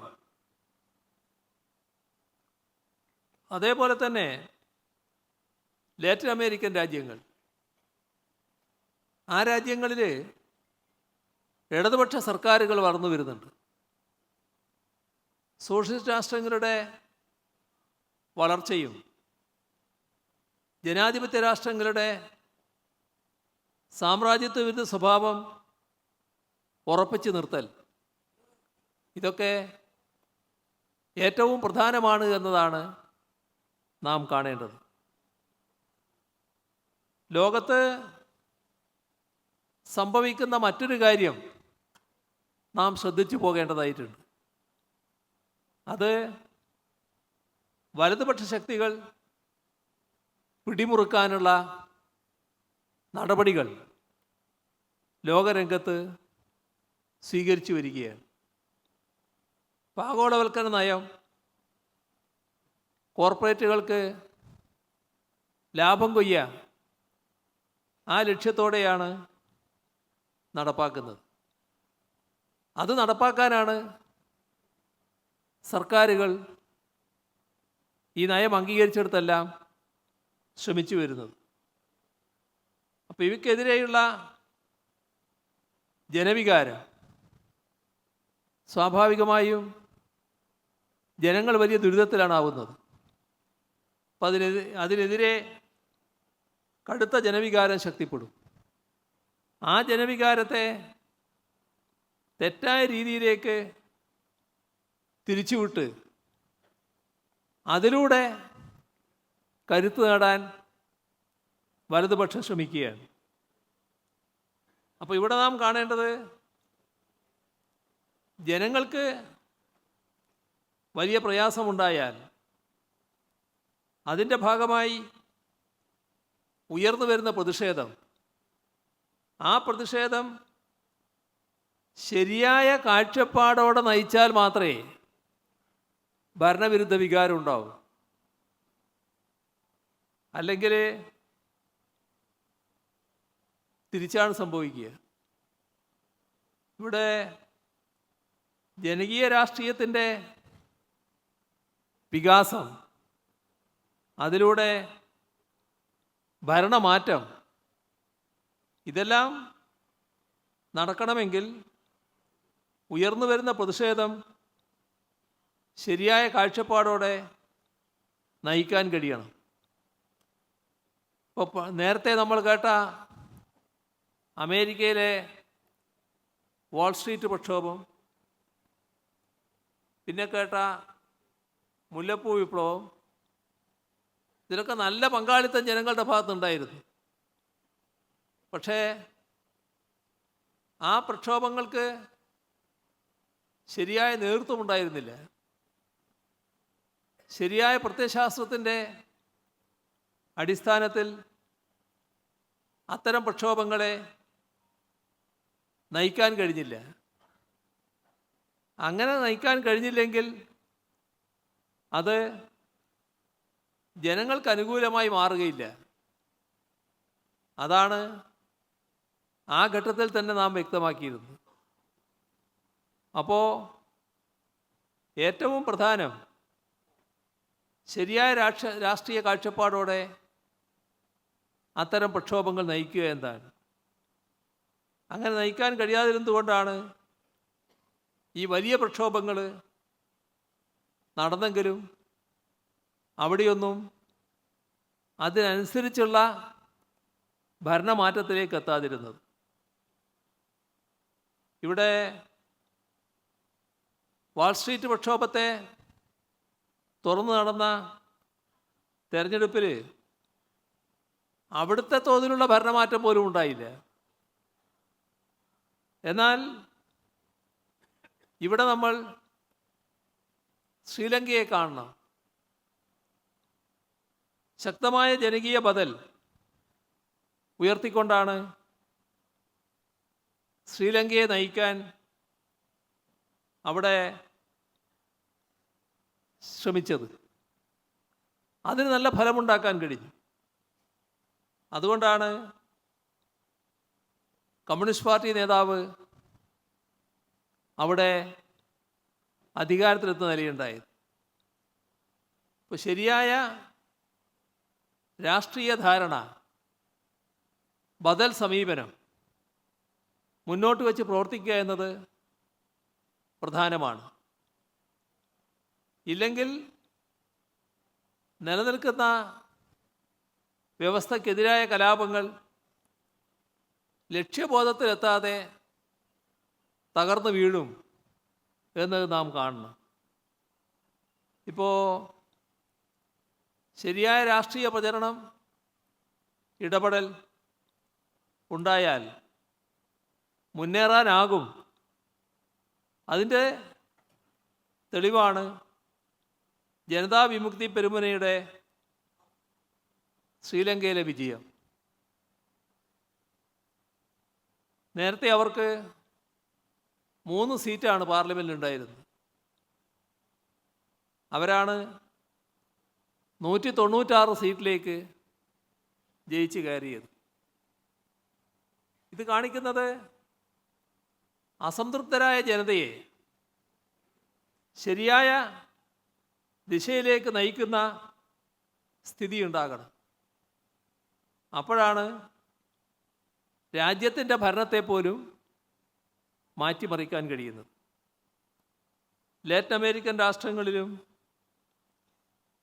ഇതിൻ്റെ ഭാഗമായി കാര്യങ്ങൾ പരിശോധിക്കുമ്പോൾ ഇടതുപക്ഷം പലയിടങ്ങളിലും ജയിച്ചു വരുന്നുണ്ട് എന്നത് നാം കാണേണ്ടതാണ്.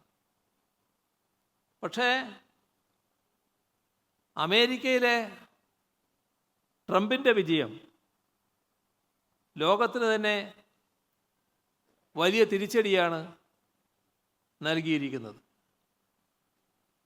നേരത്തെ തന്നെ സ്ത്രീവിരുദ്ധമായ നിലപാടുകൾ ട്രംപ് സ്വീകരിക്കാറുണ്ട്. ഇപ്പോൾ അത് ട്രാൻസ്ജെൻഡറുകൾക്കെതിരെയും കുടിയേറ്റക്കാർക്കെതിരെയും തിരിയുന്ന നില വന്നിരിക്കുന്നു. ഇപ്പോൾ ലോകത്ത് പുതിയ ചിന്തകൾക്ക് പകരം പ്രാചീനമായ ചിന്തകളെ ആധുനികമെന്ന വേഷം കെട്ടിച്ച് കൊണ്ടുവന്ന് വലതുപക്ഷ ശക്തികൾ ലോകത്തിലെ ആശയമണ്ഡലത്തെ മാറ്റിമറിക്കാൻ ശ്രമിക്കുന്നുണ്ട്. ഇത് തിരിച്ചറിയാൻ നമുക്ക് കഴിയേണ്ടതായിട്ടുണ്ട്. നമ്മുടെ രാജ്യത്തെ സാഹചര്യങ്ങൾ പരിശോധിച്ചാൽ BJPയുടെ എല്ലാ മികവോടെയും വീണ്ടും തിരിച്ചു വരുമെന്ന അവരുടെ പ്രതീക്ഷ. 3-2 ഭൂരിപക്ഷം നേടി അധികാരത്തിൽ വരും.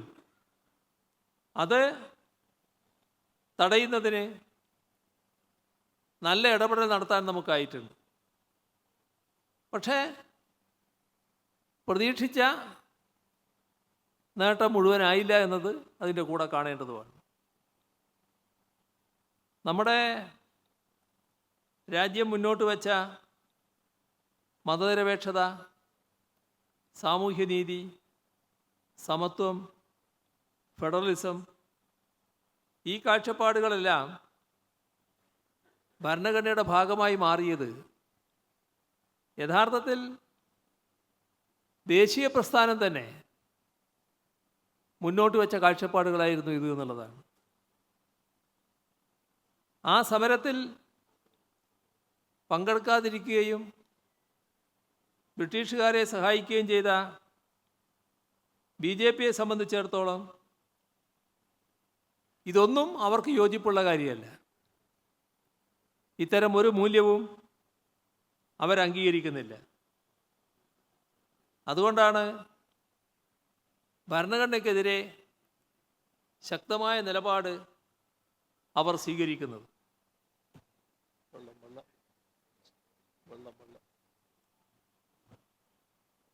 ഭരണഘടനയ്ക്ക് പകരം മറ്റ് നിയമങ്ങളെ, മനുസ്മൃതി അതുപോലുള്ള കാര്യങ്ങളെ പ്രകീർത്തിക്കലാണ് അവർ നടത്തിക്കൊണ്ടിരിക്കുന്നത്. അപ്പോൾ മറ്റൊരു കാര്യം ഫെഡറലിസം തകർക്കാനുള്ള നീക്കങ്ങളാണ്. നമ്മുടെ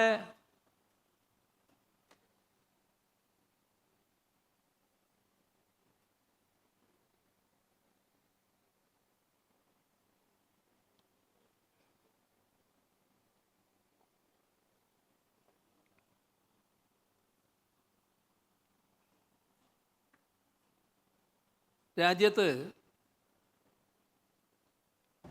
കേന്ദ്രീകൃതമായ ഭരണ സംവിധാനം കേന്ദ്രത്തിൽ വേണം. എന്നാൽ സംതൃപ്തമായ സംസ്ഥാനങ്ങളും അതേ ഭാഗത്ത് നിലനിൽക്കണം. ഇവിടെ സംസ്ഥാന സർക്കാരുകളുടെ അധികാരം ഇല്ലാതാക്കുക, കേന്ദ്രത്തിൻ്റെ നയം രാജ്യത്താകെ അടിച്ചേൽപ്പിക്കുക, ഇതാണ് ഇപ്പോൾ കേന്ദ്ര ഗവൺമെൻറ് ചെയ്തുകൊണ്ടിരിക്കുന്നത്. അതിൽ അവർ പ്രധാനമായും കേന്ദ്രീകരിച്ചിട്ടുള്ള ഒരു മേഖല വിദ്യാഭ്യാസത്തിൻ്റേതാണ്. വിദ്യാഭ്യാസത്തെ വർഗീയവൽക്കരിച്ചാൽ ഭാവിയിൽ രാജ്യത്തെയാകെ അവരുദ്ദേശിക്കുന്ന തരത്തിൽ മാറ്റാനാകുമെന്നാണ് അവർ കണക്കുകൂട്ടുന്നത്. ഇപ്പോൾ സംസ്ഥാനങ്ങൾ തങ്ങളുടേതായ അധികാരം ഉപയോഗിച്ച് ഇതിനെ പ്രതിരോധിക്കാൻ ശ്രമിച്ചു വരികയാണ്. ഇപ്പോൾ ഫെഡറൽ സംവിധാനം പൂർണ്ണമായി തകർത്താൽ സംസ്ഥാനങ്ങളുടെ അധികാരം പൂർണ്ണമായി ഇല്ലാതാക്കാം. ഇതാണ് കേന്ദ്ര ഗവൺമെൻറ് കണക്കുകൂട്ടുന്നത്.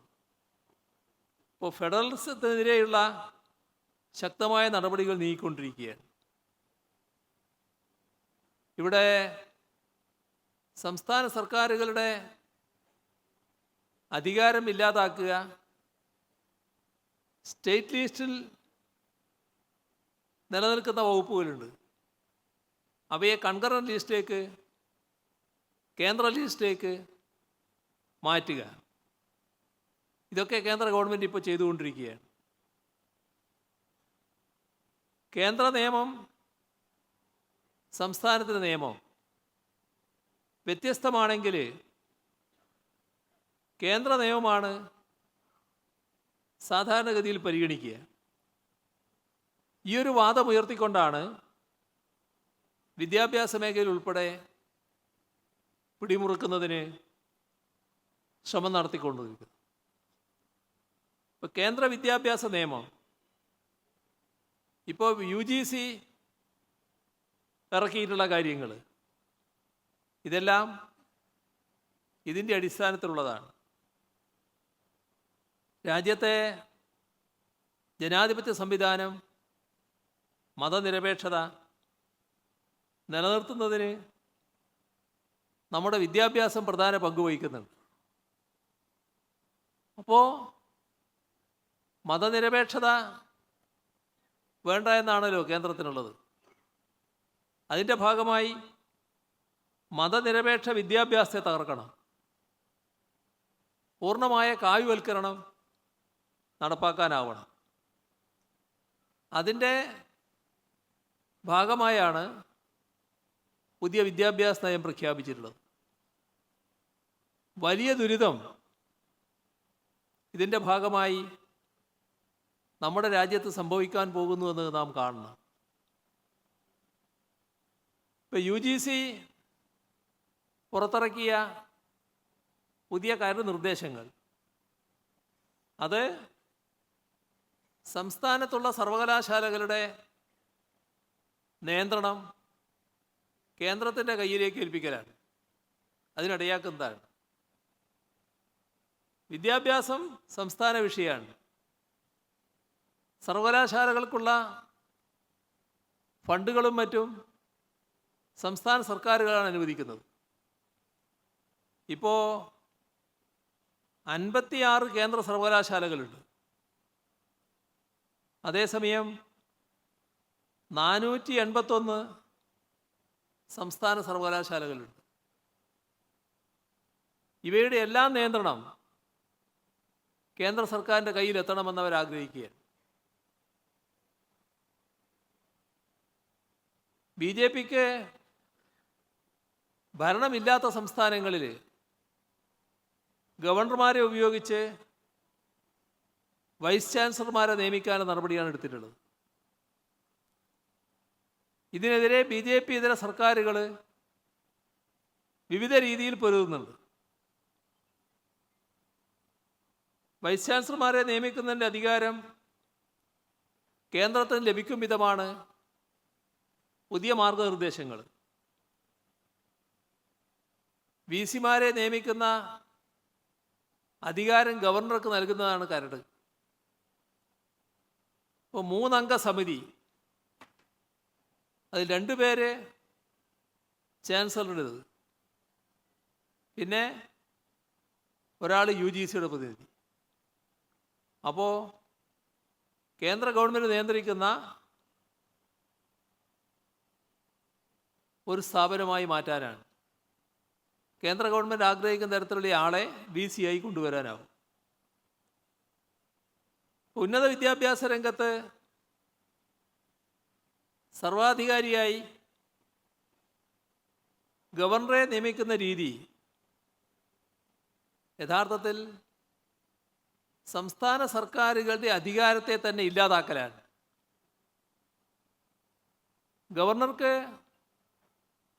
ചാൻസലർ പദവി നൽകുന്നതിന് ഒരു ന്യായീകരണവുമില്ല എന്ന് പറഞ്ഞത് കുഞ്ചി കമ്മീഷനായിരുന്നു. ഇത് അഖിലേന്ത്യാ തലത്തിൽ തന്നെ വരുന്നതോടെ സംസ്ഥാനങ്ങൾക്കുള്ള അധികാരം പൂർണ്ണമായി ഇല്ലാതാക്കാനാണ് കേന്ദ്ര ഗവൺമെൻറ് ശ്രമിക്കുന്നത്. അതോടൊപ്പം വൈസ് ചാൻസലർമാരായി നിയമിക്കുന്നവർക്ക് അധ്യാപന പരിചയം വേണ്ടതില്ല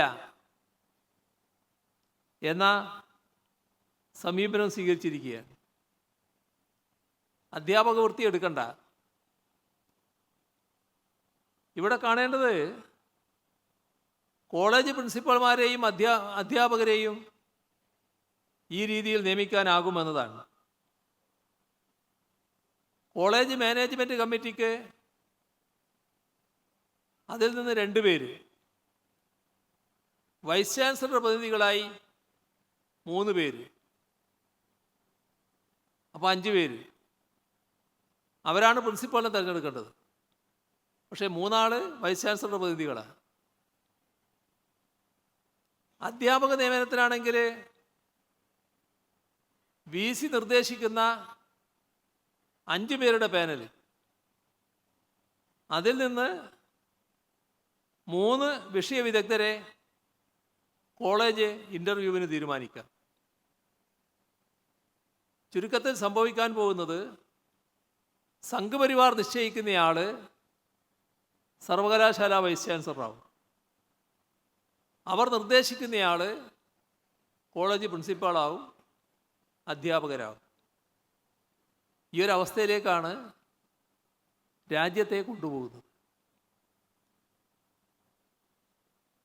ഇത്തരം കാര്യങ്ങൾ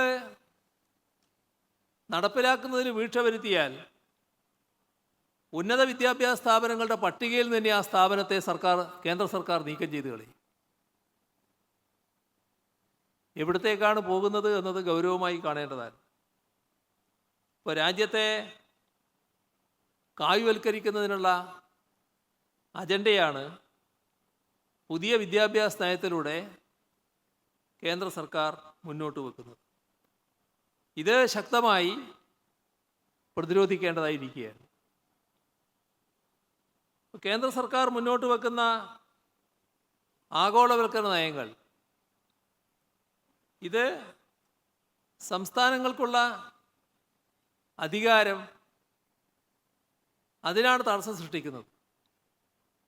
മാത്രമല്ല ഫെഡറലിസത്തെ തകർക്കാനും ഉതകുന്നതാണ്. നമ്മുടെ പാർലമെൻറ്റിൻ്റെ പ്രധാനപ്പെട്ട സവിശേഷത എല്ലാ ജനവിഭാഗങ്ങളെയും ഉൾക്കൊള്ളുന്ന ഒന്നായി പാർലമെൻറ്റ് നിലനിൽക്കുന്നു എന്നതാണ്. പക്ഷേ ഇത്തരത്തിൽ ബഹുസ്വരതയെ ഉൾക്കൊള്ളുന്ന പാർലമെൻ്ററി സംവിധാനം സംഘപരിവാറിന് ഇഷ്ടമല്ല. അതുകൊണ്ട് തന്നെ അവർ അംഗീകരിക്കുന്നില്ല.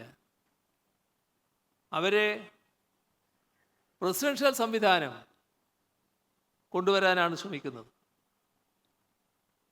ഇപ്പോൾ ഒരു രാജ്യം, ഒരു തെരഞ്ഞെടുപ്പ്, അതെല്ലാം ഇതിൻ്റെ ഭാഗമായുള്ള മുദ്രാവാക്യമാണ് എന്ന് നാം കാണണം.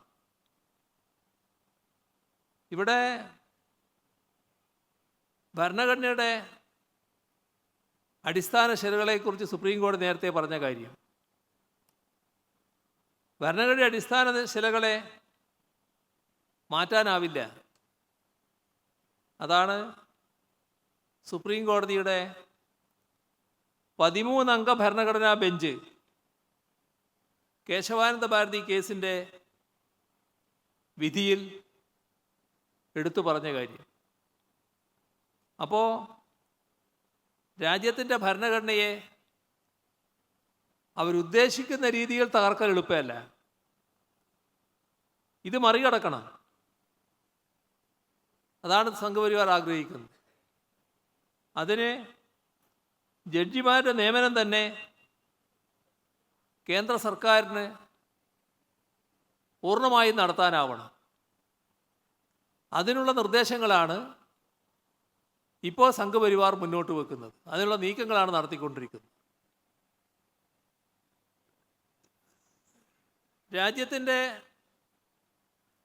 ഐക്യവും അഖണ്ഡതയും, അതിൽ പ്രധാന പങ്ക് ഫെഡറലിസത്തിനുണ്ട്.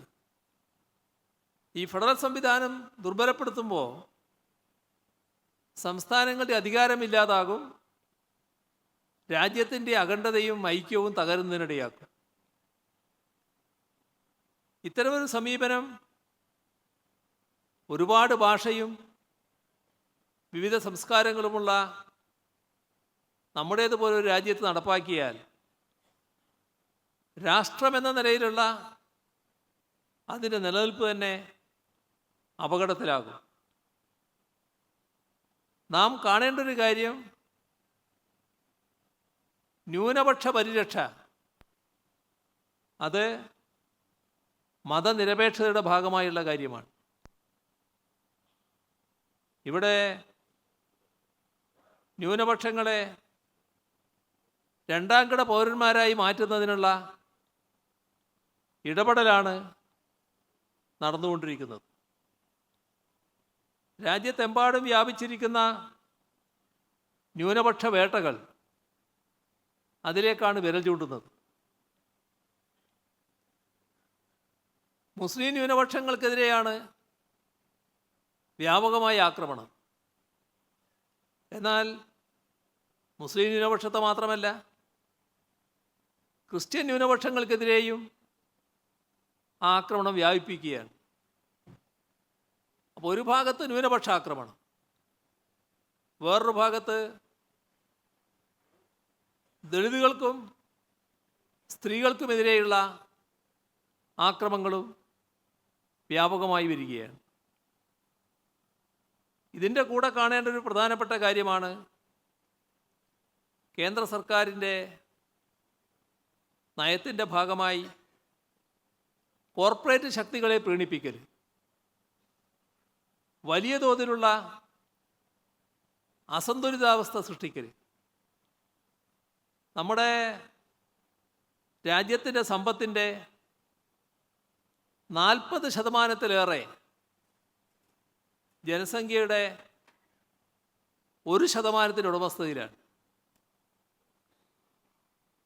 ജനസംഖ്യയുടെ ഏറ്റവും താഴെയുള്ള 50% കൈവശം വെറും 3% സമ്പത്ത് മാത്രമാണുള്ളത്. ഇതൊരു ചിത്രം.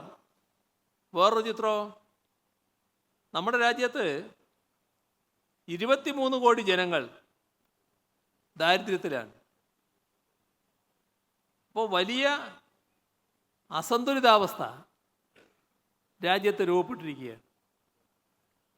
ഈ അസന്തുലിതാവസ്ഥ പരിഹരിക്കാൻ ഒരു ശ്രമവും കേന്ദ്ര സർക്കാർ നടത്തുന്നില്ല. ഇപ്പോൾ കഴിഞ്ഞ ബജറ്റ് പരിശോധിച്ചാൽ വിദേശ കോർപ്പറേറ്റുകൾക്ക് 5% നികുതിയാണ് കുറച്ചത്. രാജ്യത്തിലെ 60%-ഓളം പേർ ഉപജീവനം നടത്തുന്ന കാർഷിക വൃത്തി, ആ കർഷകരുടെ പ്രധാന ആവശ്യമാണ് ന്യായമായ താങ്ങുവില. ഇതേവരെ അതിന് തയ്യാറായിട്ടില്ല. രാസവള സബ്സിഡി 24,894 കോടി രൂപയാണ് കുറച്ചത്. ഭക്ഷ്യ സബ്സിഡിയിലും വെട്ടിക്കുറവ് വരുത്തിയിരിക്കുകയാണ്. തൊഴിലുറപ്പ് പദ്ധതിയിലും ഇതേ സ്ഥിതി തന്നെയാണ്. ജനദ്രോഹപരമായ ഇത്തരം നയങ്ങളെ പ്രതിരോധിക്കാൻ സ്വാഭാവികമായും ജനങ്ങൾ തയ്യാറാകും. അപ്പോൾ അത് സംഭവിക്കരുത് എന്നിവർക്ക് ആഗ്രഹമുണ്ട്. അതിനായി ജനങ്ങളെ ഭിന്നിപ്പിക്കലാണ് കോർപ്പറേറ്റുകൾ ആഗ്രഹിക്കുന്നത്. അതിനാണ് വർഗീയത വലിയ തോതിൽ ഇളക്കി വിടുന്നത്. ഇപ്പോൾ ജീവൽ പ്രശ്നങ്ങളിൽ നിന്ന് ജനങ്ങളുടെ ശ്രദ്ധ തിരിച്ചുവിടലാണ്. ഇതിന് കോർപ്പറേറ്റുകൾ വലിയ പിന്തുണയാണ് നൽകുന്നത്. ഇത്തരത്തിലുള്ള ഒരു ഭരണ സംവിധാനമാണ് നമ്മുടെ രാജ്യത്ത് നിലനിൽക്കുന്നത്. കോർപ്പറേറ്റ് ഹിന്ദുത്വ അജണ്ട ഇതാണ് രാജ്യത്ത് നടപ്പിലാക്കുന്നത് എന്നത് ഇതെല്ലാം കൊണ്ടാണ് CPIM പറയുന്നത്. ഇപ്പോൾ വർഗീയ അജണ്ടകളെ പ്രതിരോധിക്കണമെങ്കിൽ ശരിയായ രാഷ്ട്രീയ നിലപാടുകളുടെ അടിസ്ഥാനത്തിലുള്ള സമരങ്ങൾ വികസിപ്പിച്ചെടുക്കാൻ കഴിയണം. ഇത്തരം കാര്യങ്ങളിൽ വ്യക്തമായ നിലപാടുകളുള്ളത് ഇടതുപക്ഷത്തിനാണ്. അപ്പോൾ ഇടതുപക്ഷത്തെ ശക്തിപ്പെടുത്തലാണ് മർമ്മപ്രധാനമായ കാര്യം. ഇടതുപക്ഷം ശക്തിപ്പെടണമെങ്കിൽ നമ്മുടെ പാർട്ടിയുടെ സ്വതന്ത്രമായ ശക്തി നല്ല നിലക്ക് വികസിക്കേണ്ടതുണ്ട്. അതിനനുസൃതമായ പ്രവർത്തന പദ്ധതികൾ നമുക്ക് ആവിഷ്കരിക്കാനാവണം. വർഗീയതക്കും ആഗോളവൽക്കരണ നയങ്ങൾക്കുമെല്ലാം എതിരായി ജനകീയ താൽപ്പര്യം ഉയർത്തിപ്പിടിച്ചുകൊണ്ട് ഇടതുപക്ഷമാണ് പൊരുതുന്നത്. ഇടതുപക്ഷത്തിൻ്റെ കരുത്ത് വർദ്ധിപ്പിച്ചെടുക്കുക എന്നതാണ് ഏറ്റവും പ്രധാനം. നമ്മുടെ സംസ്ഥാനവുമായി ബന്ധപ്പെട്ട വളരെ കൂടുതൽ കാര്യങ്ങളിലേക്ക് ഞാൻ കടന്നു പോകുന്നില്ല. കേരളത്തിൻ്റെ രാഷ്ട്രീയ ചരിത്രം തിരുത്തിക്കുറിച്ചുകൊണ്ടാണ് 2021 LDF തുടർഭരണം നേടുന്ന അവസ്ഥയുണ്ടായത്. ഇത് ചെറിയ തോതിലല്ല വലതുപക്ഷത്തെ വിളറി പിടിപ്പിച്ചിരിക്കുന്നു. 1957 ആദ്യത്തെ ഗവൺമെൻറ് കേരളത്തിൽ രൂപം കൊണ്ടപ്പോൾ അത് കമ്മ്യൂണിസ്റ്റ് പാർട്ടി നേതൃത്വത്തിലായി എന്ന് വന്നപ്പോൾ അന്നതുണ്ടാക്കിയ വിളറിപിടുത്തമുണ്ട്. അന്നത്തെ ഭൂഷാഭൂണവർഗത്തിന് ഒരു തരത്തിലും പൊരുത്തപ്പെടാൻ കഴിയാത്ത ഒന്നായിരുന്നു.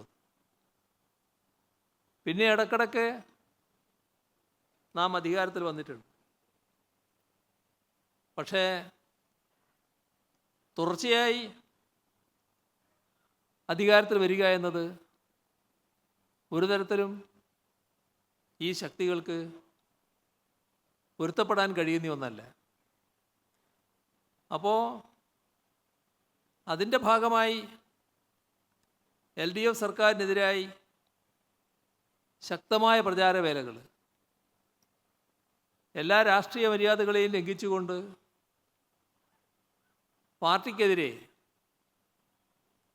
വലിയ തോതിലുള്ള ഐക്യനിര രൂപപ്പെടുത്താനുള്ള പ്രവർത്തനങ്ങൾ എല്ലാവരെയും കൂട്ടിച്ചേർക്കാൻ പറ്റുമെന്നാണ് നോക്കുന്നത്. ഇതെല്ലാം ഇപ്പോൾ നടന്നുകൊണ്ടിരിക്കുകയാണ്. ഇവിടെ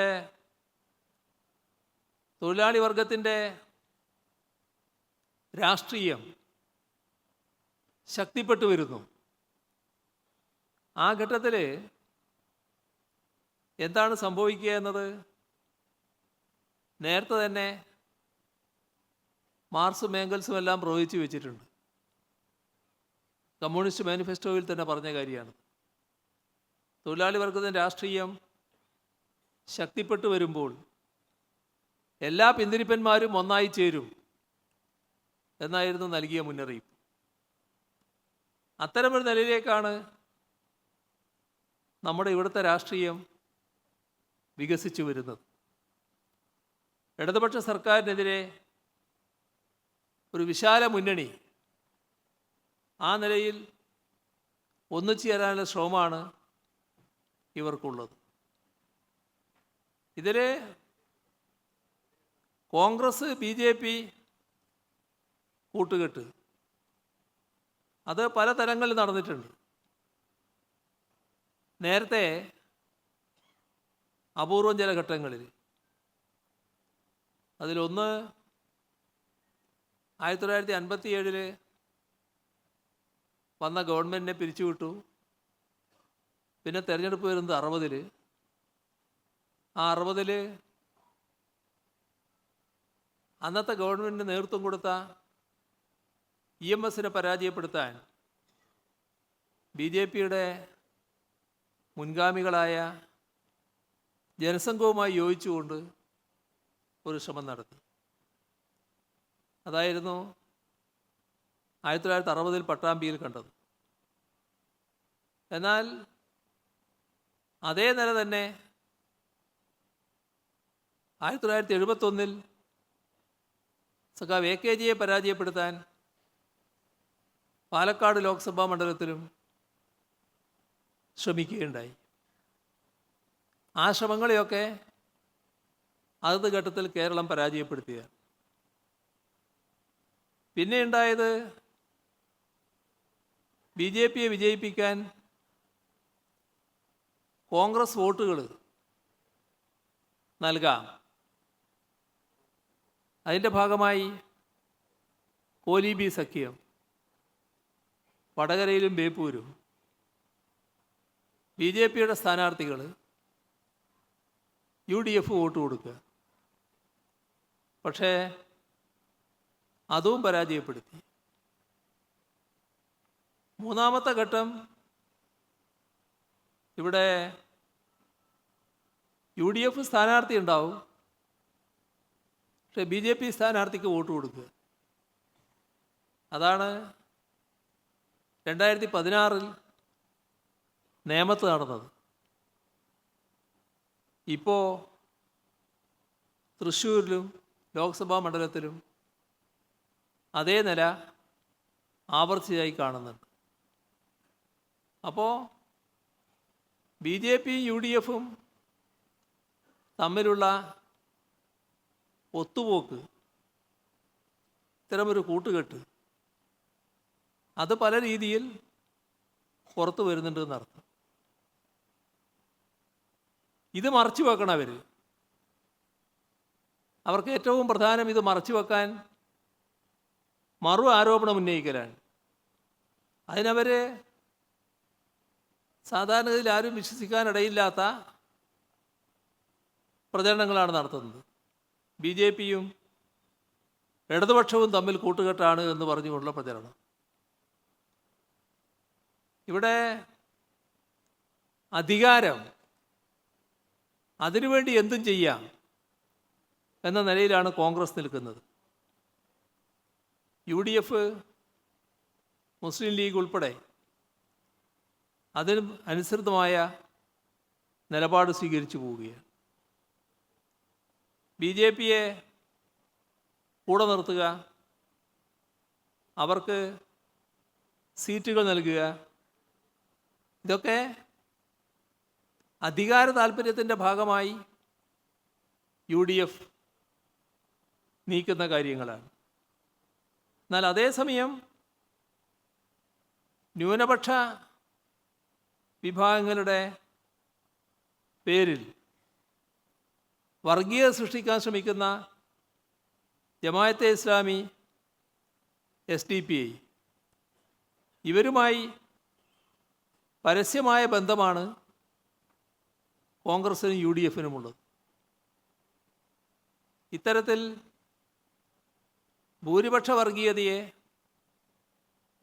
ഒരു ഭാഗത്ത്, അതേസമയം തന്നെ ന്യൂനപക്ഷ വർഗീയതയെയും ചേർത്ത് നിർത്തി മുന്നോട്ട് പോകാനുള്ള ശ്രമമാണ് UDF നടത്തുന്നത്.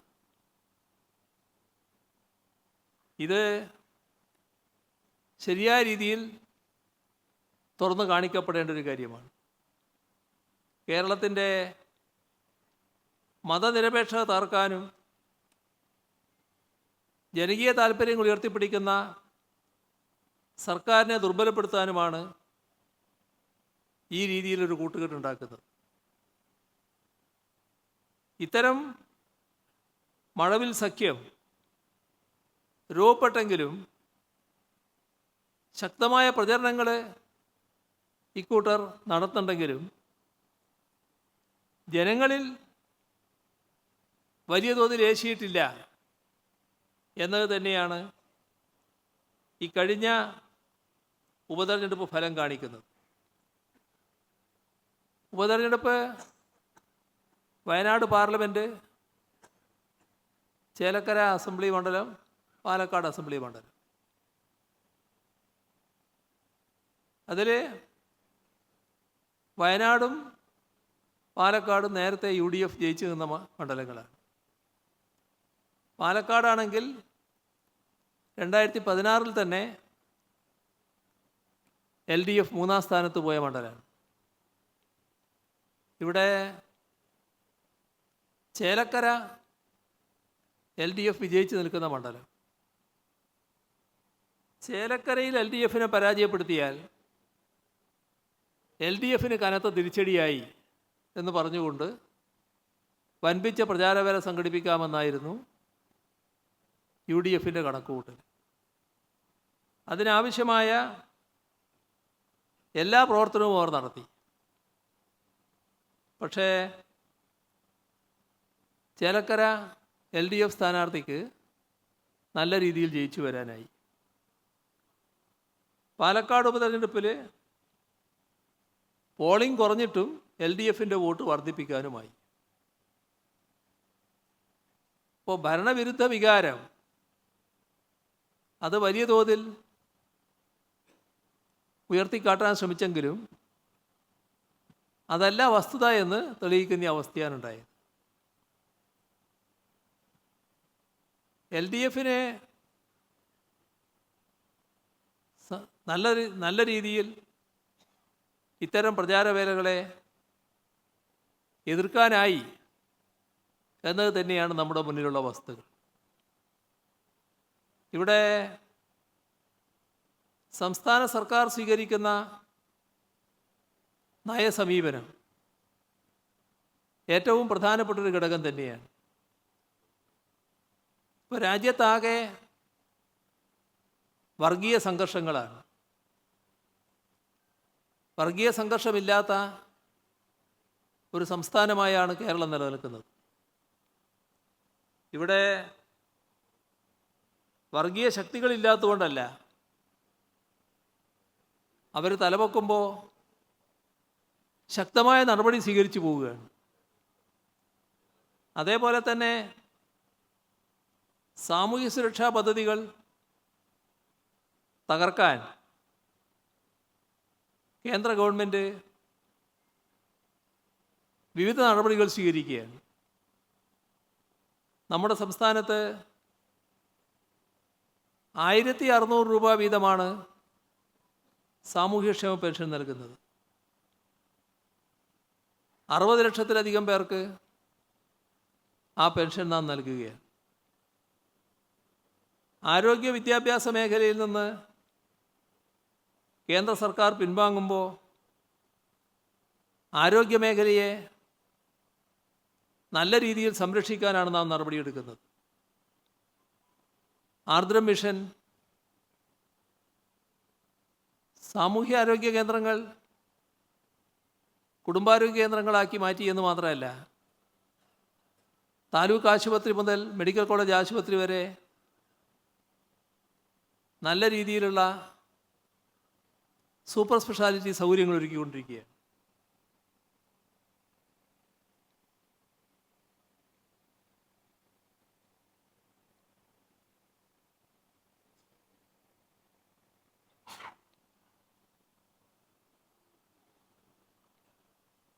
അതോടൊപ്പം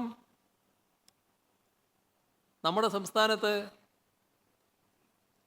തലചായ്ക്കാനൊരിടം ലൈഫ് മിഷൻ്റെ ഭാഗമായി അത് 4.25 ലക്ഷത്തിലധികം വീട് ഇപ്പോൾ നിർമ്മിച്ചു കഴിഞ്ഞു. ബാക്കി വീടുകൾ ഏതാനും മാസങ്ങൾ കൊണ്ട് പൂർത്തീകരിക്കാനുള്ള ശ്രമത്തിലുമാണ്. അതോടൊപ്പം തന്നെ അതിദാരിദ്ര്യം പരിഹരിക്കാൻ കഴിയുന്നൊരു സംസ്ഥാനമായി കേരളം മാറിക്കൊണ്ടിരിക്കുകയാണ്. ഈ വരുന്ന നവംബർ 1 അതിദരിദ്രരില്ലാത്ത സംസ്ഥാനമായി കേരളത്തെ മാറ്റാനുള്ള നടപടികളാണ് സ്വീകരിച്ചു വരുന്നത്. നിയമനം കേരള PSC വഴി പ്രതിവർഷം 30,000-ലേറെ നിയമനങ്ങളാണ് നടക്കുന്നത്. പല സംസ്ഥാനങ്ങളിലും അത് 1000-ൽ താഴെയാണ്. 1957 നാം ഇവിടെ ഭൂപരിഷ്കരണം നടപ്പാക്കിയതാണ്. 67 കുടികിടപ്പ് അവകാശം നടപ്പിലാക്കി. ഇവിടെ എല്ലാവർക്കും പട്ടയം ഉറപ്പുവരുത്തുന്ന നടപടികളാണ് സ്വീകരിച്ചു വരുന്നത്. അതിൻ്റെ ഭാഗമായി പട്ടയം നല്ല രീതിയിൽ നൽകുന്ന നിലയാണ് സ്വീകരിച്ചിട്ടുള്ളത്.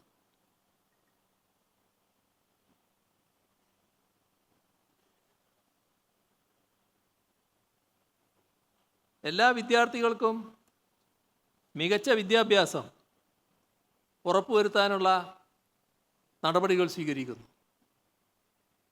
പാഠ്യപദ്ധതി പരിഷ്കരണവും നല്ല നിലയിൽ നടക്കുകയാണ്. അക്കാദമിക് നിലവാരം ഉയർത്താനുള്ള നടപടികളാണ് സ്വീകരിച്ചു വരുന്നത്. ഉന്നത വിദ്യാഭ്യാസ മേഖലയെ ശാക്തീകരിക്കാനുള്ള പ്രവർത്തനങ്ങൾക്ക് ഫലം കണ്ടു തുടങ്ങി. നമ്മുടെ രാജ്യത്തെ 12 സർവകലാശാലകൾ എടുത്താൽ ആ 12-ൽ 3 കേരളത്തിൽ നിന്നുള്ളതാണ്. ആദ്യത്തെ 12. അതിൽ 9-ാം സ്ഥാനത്ത് കേരള സർവകലാശാല, 10-ാം സ്ഥാനത്ത് കൊച്ചിൻ സർവകലാശാല, 11-ാം സ്ഥാനത്ത് മഹാത്മാഗാന്ധി സർവകലാശാല, കാലിക്കറ്റ് സർവകലാശാല 43-ാം സ്ഥാനത്തുണ്ട്. ഇത് നേരത്തെ 100 പിറകിലേ ഉണ്ടായിരുന്നുള്ളൂ. ആദ്യത്തെ 100 കോളേജുകൾ, അതിൽ 16 കോളേജുകൾ നമ്മുടെ സംസ്ഥാനത്തുള്ളതാണ്. 300 കോളേജുകൾ എടുത്താൽ അതിൽ 71 കേരളത്തിൽ നിന്നുള്ളതാണ്. അതിൽ 16 സർക്കാർ കോളേജുകളുമാണ്. നമ്മുടെ സംസ്ഥാനം നല്ല രീതിയിൽ വികസിപ്പിക്കാനുള്ള ശ്രമങ്ങളാണ് നടന്നുകൊണ്ടിരിക്കുന്നത്. അടിസ്ഥാന ജനവിഭാഗത്തിൻ്റെ താൽപ്പര്യങ്ങൾ സംരക്ഷിക്കാനുള്ള ശ്രമങ്ങൾ ഒരു ഭാഗത്ത്, അതേസമയം തന്നെ അഭ്യസ്തവിദ്യരായ യുവജനങ്ങളുടെ തൊഴിലില്ലായ്മ പരിഹരിക്കുന്നതിന് നല്ല നടപടിയാണ് സർക്കാർ സ്വീകരിച്ചു പോകുന്നത്. അതിനായി നിക്ഷേപം വലിയ തോതിൽ വരണം. ഇപ്പോൾ നിക്ഷേപ സൗഹൃദ സംസ്ഥാനം ഇന്ത്യ രാജ്യത്ത് 1-ാം സ്ഥാനത്ത് നമ്മളാണ്. വളരെ പുറകിലായിരുന്നു നമ്മൾ. ഇവിടെ നിക്ഷേപമേ വരില്ല എന്നുള്ള കണക്കൂട്ടലായിരുന്നു. പക്ഷെ തുടർച്ചയായി നാം നടത്തിയ പ്രവർത്തനങ്ങളുടെ ഭാഗമായാണ് ഈ നേട്ടം കൈവരിക്കാൻ കഴിഞ്ഞത്. നമ്മുടെ വിവിധ പദ്ധതികൾ നമ്മുടെ ഖജനാവിൽ വലിയ ശേഷിയില്ല എന്നെല്ലാവർക്കും അറിയാലോ. അതിനാണ് മറ്റൊരു സ്രോതസ്സ് എന്ന നിലയ്ക്ക് കിഫ്ബിയെ പുനർജീവിപ്പിച്ചത്. കിഫ്ബി ഇതിനകം 90,000 കോടി രൂപയുടെ പദ്ധതികൾ സംസ്ഥാനത്ത് ഏറ്റെടുത്തിരിക്കുകയാണ്. PSC നിയമനങ്ങളെ കാര്യം ഞാൻ നേരത്തെ പറഞ്ഞു. ഇതിൽ കാണേണ്ടത് യൂണിയൻ പബ്ലിക് സർവീസ് കമ്മീഷൻ പുറത്തുവിടുന്ന കണക്കുകളാണ്. നമ്മൾ 40% നിയമനം കേരളത്തിലാണ് നടത്തുന്നത്. കഴിഞ്ഞ സർക്കാർ പൂർത്തീകരിക്കാൻ പറ്റാതെ പോയ നിരവധി പദ്ധതികൾ LDF അധികാരത്തിൽ വന്നപ്പോഴാണ് നടപ്പാക്കിയത്. ഒരുപാട് പദ്ധതികൾ നമുക്കറിയാവുന്നതാണ്. നാഷണൽ ഹൈവേയുടെ ഉദാഹരണം നമ്മുടെ മുന്നിൽ തന്നെയുണ്ട്. Kochi Edamon power highway, GAIL pipe line, വിഴിഞ്ഞം തുറമുഖം യാഥാർത്ഥ്യമാക്കി ലോകത്തെ വൻകിട തുറമുഖങ്ങളിൽ ഒന്ന്, ഇന്ത്യയിലെ ഏറ്റവും വലിയ തുറമുഖം. കേന്ദ്രത്തിൻ്റെ നിലപാടുകൾ നമ്മുടെ സംസ്ഥാനത്തെ മുന്നോട്ട് നയിക്കുന്നതിന് സഹായകരമായതല്ല. വലിയ തോതിൽ സംസ്ഥാനത്തെ തകർക്കുന്നതിനുള്ള നടപടികളാണ് കേന്ദ്ര സർക്കാർ സ്വീകരിച്ചു വരുന്നത്. സർക്കാരിൻ്റെ പ്രവർത്തനങ്ങൾ തടസ്സപ്പെടുത്താൻ കേന്ദ്ര അവഗണന ശക്തമായാണ് നിലനിൽക്കുന്നത്. നികുതി കൂടുതൽ സമാഹരിച്ച് മുന്നോട്ട് പോവുക, വരുമാനം വർദ്ധിപ്പിക്കുക, തനത് വരുമാനം വർദ്ധിപ്പിക്കുക, ഇതാണ് നാം സ്വീകരിക്കുന്ന നിലപാട്. ഇതിൻ്റെ ഭാഗമായി ഒരു സംസ്ഥാനത്തിൻ്റെ വരുമാനം എന്നത് സംസ്ഥാനത്തിൻ്റെ വരുമാനം മാത്രമല്ല, കേന്ദ്ര ഗവൺമെൻറ് നൽകുന്ന പണമുണ്ട്, വായ്പയെടുക്കുന്ന പണവുമുണ്ട്. സംസ്ഥാനത്തിൻ്റെ തനത് വരുമാനം നല്ലതുപോലെ വർദ്ധിച്ചിട്ടുണ്ട്. മറ്റത് രണ്ടും വലിയ തോതിൽ കുറവ് വരുത്താനുള്ള ശ്രമമാണ് കേന്ദ്ര ഗവൺമെൻറ് നടത്തുന്നത്. GST വന്നതോടെ നികുതി വർധനവിൻ്റെ അവസരമൊക്കെ ഇല്ലാതായി. അതോടൊപ്പം നമുക്ക് ലഭിക്കേണ്ടത് ലഭിക്കുന്നില്ല. 57,000 കോടി നമുക്ക് ലഭിച്ചില്ല. കടമെടുക്കാനുള്ള അവകാശം അത് നിഷേധിക്കുന്ന നില. അപ്പോൾ കാര്യങ്ങൾ ഉദ്ദേശിച്ച പോലെ നീക്കാൻ പറ്റാത്ത സാഹചര്യം നിലനിൽക്കുന്നു. കേന്ദ്ര സർക്കാരിൻ്റെ നയങ്ങൾ അതേപോലെ നടപ്പാക്കിയില്ലെങ്കിൽ കേന്ദ്ര വിഹിതവും പദ്ധതികളും നൽകില്ല എന്നതാണ് നിലപാട്. അത് വളരെ പരിഹാസ്യമായ നിലയിലേക്കടക്കം കാര്യങ്ങൾ എത്തുകയാണ്. നമ്മളിപ്പോൾ 4,25,000-ലധികം വീടുകളാണ് ലൈഫ് മിഷനിൽ പൂർത്തിയാക്കിയത്. അതിൽ കുറച്ച് വീടുകൾക്ക് കേന്ദ്ര സഹായമുണ്ട്. അപ്പോൾ അതിലൊരു ഗണം 22,000 കിട്ടുക കേന്ദ്ര ഗവൺമെൻറ് ഒരു വീട്ടിന്. ആ 22,000 കഴിച്ച് ബാക്കിയുള്ളതെല്ലാം സംസ്ഥാനം എടുത്താണ് നമ്മുടെ വീട് പൂർത്തിയാക്കുന്നത് 4 ലക്ഷത്തിന്. ഇപ്പോൾ കേന്ദ്ര ഗവൺമെൻറ് പറയുന്നത് ഓരോ വീട്ടിൻ്റെയും മുന്നിൽ ഒരു ലോഗോ വെക്കണം, കേന്ദ്ര ഗവൺമെൻറ് ലോഗോ, അതിൽ ചില ഫോട്ടോ കാര്യങ്ങളൊക്കെ വെച്ചിട്ട്. അപ്പോൾ നമ്മൾ പറഞ്ഞു അത് സാധിക്കുന്ന കാര്യമല്ല. കാരണം ഞങ്ങൾ 4 ലക്ഷത്തിലധികം വീട് ഇവിടെ പൂർത്തിയാക്കി. എവിടെയും ഒരു ലോഗോ ഇല്ല, ആരുടെയും ഫോട്ടോ ഇല്ല. ആ വീട് അവരുടെ വീടാണ്, അവരുടെ സ്വന്തം വീടാണ്. അത് ആരോ നൽകിയ വീടാണ് എന്നൊരു ചിത്രം ഉണ്ടാക്കാൻ ഞങ്ങൾ ആഗ്രഹിക്കുന്നില്ല. അത് അവരുടെ അഭിമാനത്തെ ചോദ്യം ചെയ്യുന്ന ഒന്നായിരിക്കും. അപ്പോൾ ഞങ്ങളത് അംഗീകരിക്കില്ല എന്ന് പറഞ്ഞു. അപ്പോൾ പണം തരില്ല. ഏതായാലും ഞങ്ങൾ അംഗീകരിക്കാനില്ല, ഞങ്ങൾ അവരുടെ അഭിമാനത്തെ ചോദ്യം ചെയ്യാൻ തയ്യാറല്ല എന്ന നിലപാട് ഇപ്പോൾ എടുത്തു നിൽക്കുകയാണ്. ഇത്തരത്തിലുള്ള സമീപനങ്ങളാണ് സ്വീകരിച്ചു പോകുന്നത്.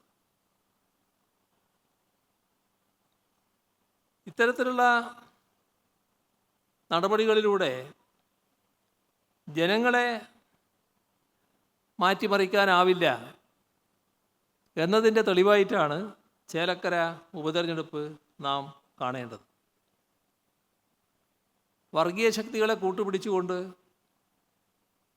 കേരളത്തിൻ്റെ സ്വസ്ഥമായ അന്തരീക്ഷം തകർക്കാനുള്ള നീക്കം അതും നമ്മുടെ സംസ്ഥാനത്ത് നടന്നു വരുന്നുണ്ട്. ഇതെല്ലാം തിരിച്ചറിയാൻ നമുക്ക് കഴിയണം. തിരിച്ചറിഞ്ഞുകൊണ്ട് എല്ലാ കള്ളപ്രചരണങ്ങളെയും കേന്ദ്ര ഏജൻസികളുടെ ഇടപെടലിനെയും മറികടന്ന് നിയമസഭാ തെരഞ്ഞെടുപ്പിൽ 2021 നല്ല വിജയം നേടാൻ കഴിഞ്ഞു. അതിൻ്റെ ഭാഗമായി ജനങ്ങൾ തന്നെ തുടർ ഭരണവും LDFനെ ഏൽപ്പിച്ചു. എല്ലാ നുണക്കഥകളും നേരത്തെ പൊളിഞ്ഞതാണ്. പുതിയ നുണക്കഥകളും ഓരോന്നോരോന്നായി പൊളിഞ്ഞു വീഴുകയുമാണ്. അത് കാണിക്കുന്നത് യാഥാർത്ഥ്യം അധികകാലം മറച്ചു വെക്കാനാവില്ല എന്നുള്ളത് തന്നെയാണ്. ഏത് പ്രതിസന്ധി ഉണ്ടായാലും ജനങ്ങൾക്ക് നൽകിയ വാഗ്ദാനങ്ങൾ പൂർത്തീകരിക്കാനുള്ള പ്രവർത്തനങ്ങളാണ് സർക്കാർ നടത്തിക്കൊണ്ടിരിക്കുന്നത്. LDFും CPIMും ആ കാര്യത്തിൽ പ്രതിജ്ഞാബദ്ധമായ നിലപാടാണ് സ്വീകരിക്കുന്നത്. ഇത് കണ്ടുകൊണ്ട് കാര്യങ്ങൾ മുന്നോട്ട് നീക്കാൻ നമുക്ക് കഴിയേണ്ടതായിട്ടുണ്ട്. ഈ ഘട്ടത്തിൽ മറ്റു കൂടുതൽ കാര്യങ്ങളിലേക്ക് ഞാൻ കടക്കുന്നില്ല. ഈ സമ്മേളനത്തിൻ്റെ ഔപചാരികമായ ഉദ്ഘാടനം നിർവഹിച്ചതായി അറിയിച്ചുകൊണ്ട് അവസാനിപ്പിക്കുന്നു. നിങ്ങൾക്കെൻ്റെ അഭിവാദ്യങ്ങൾ.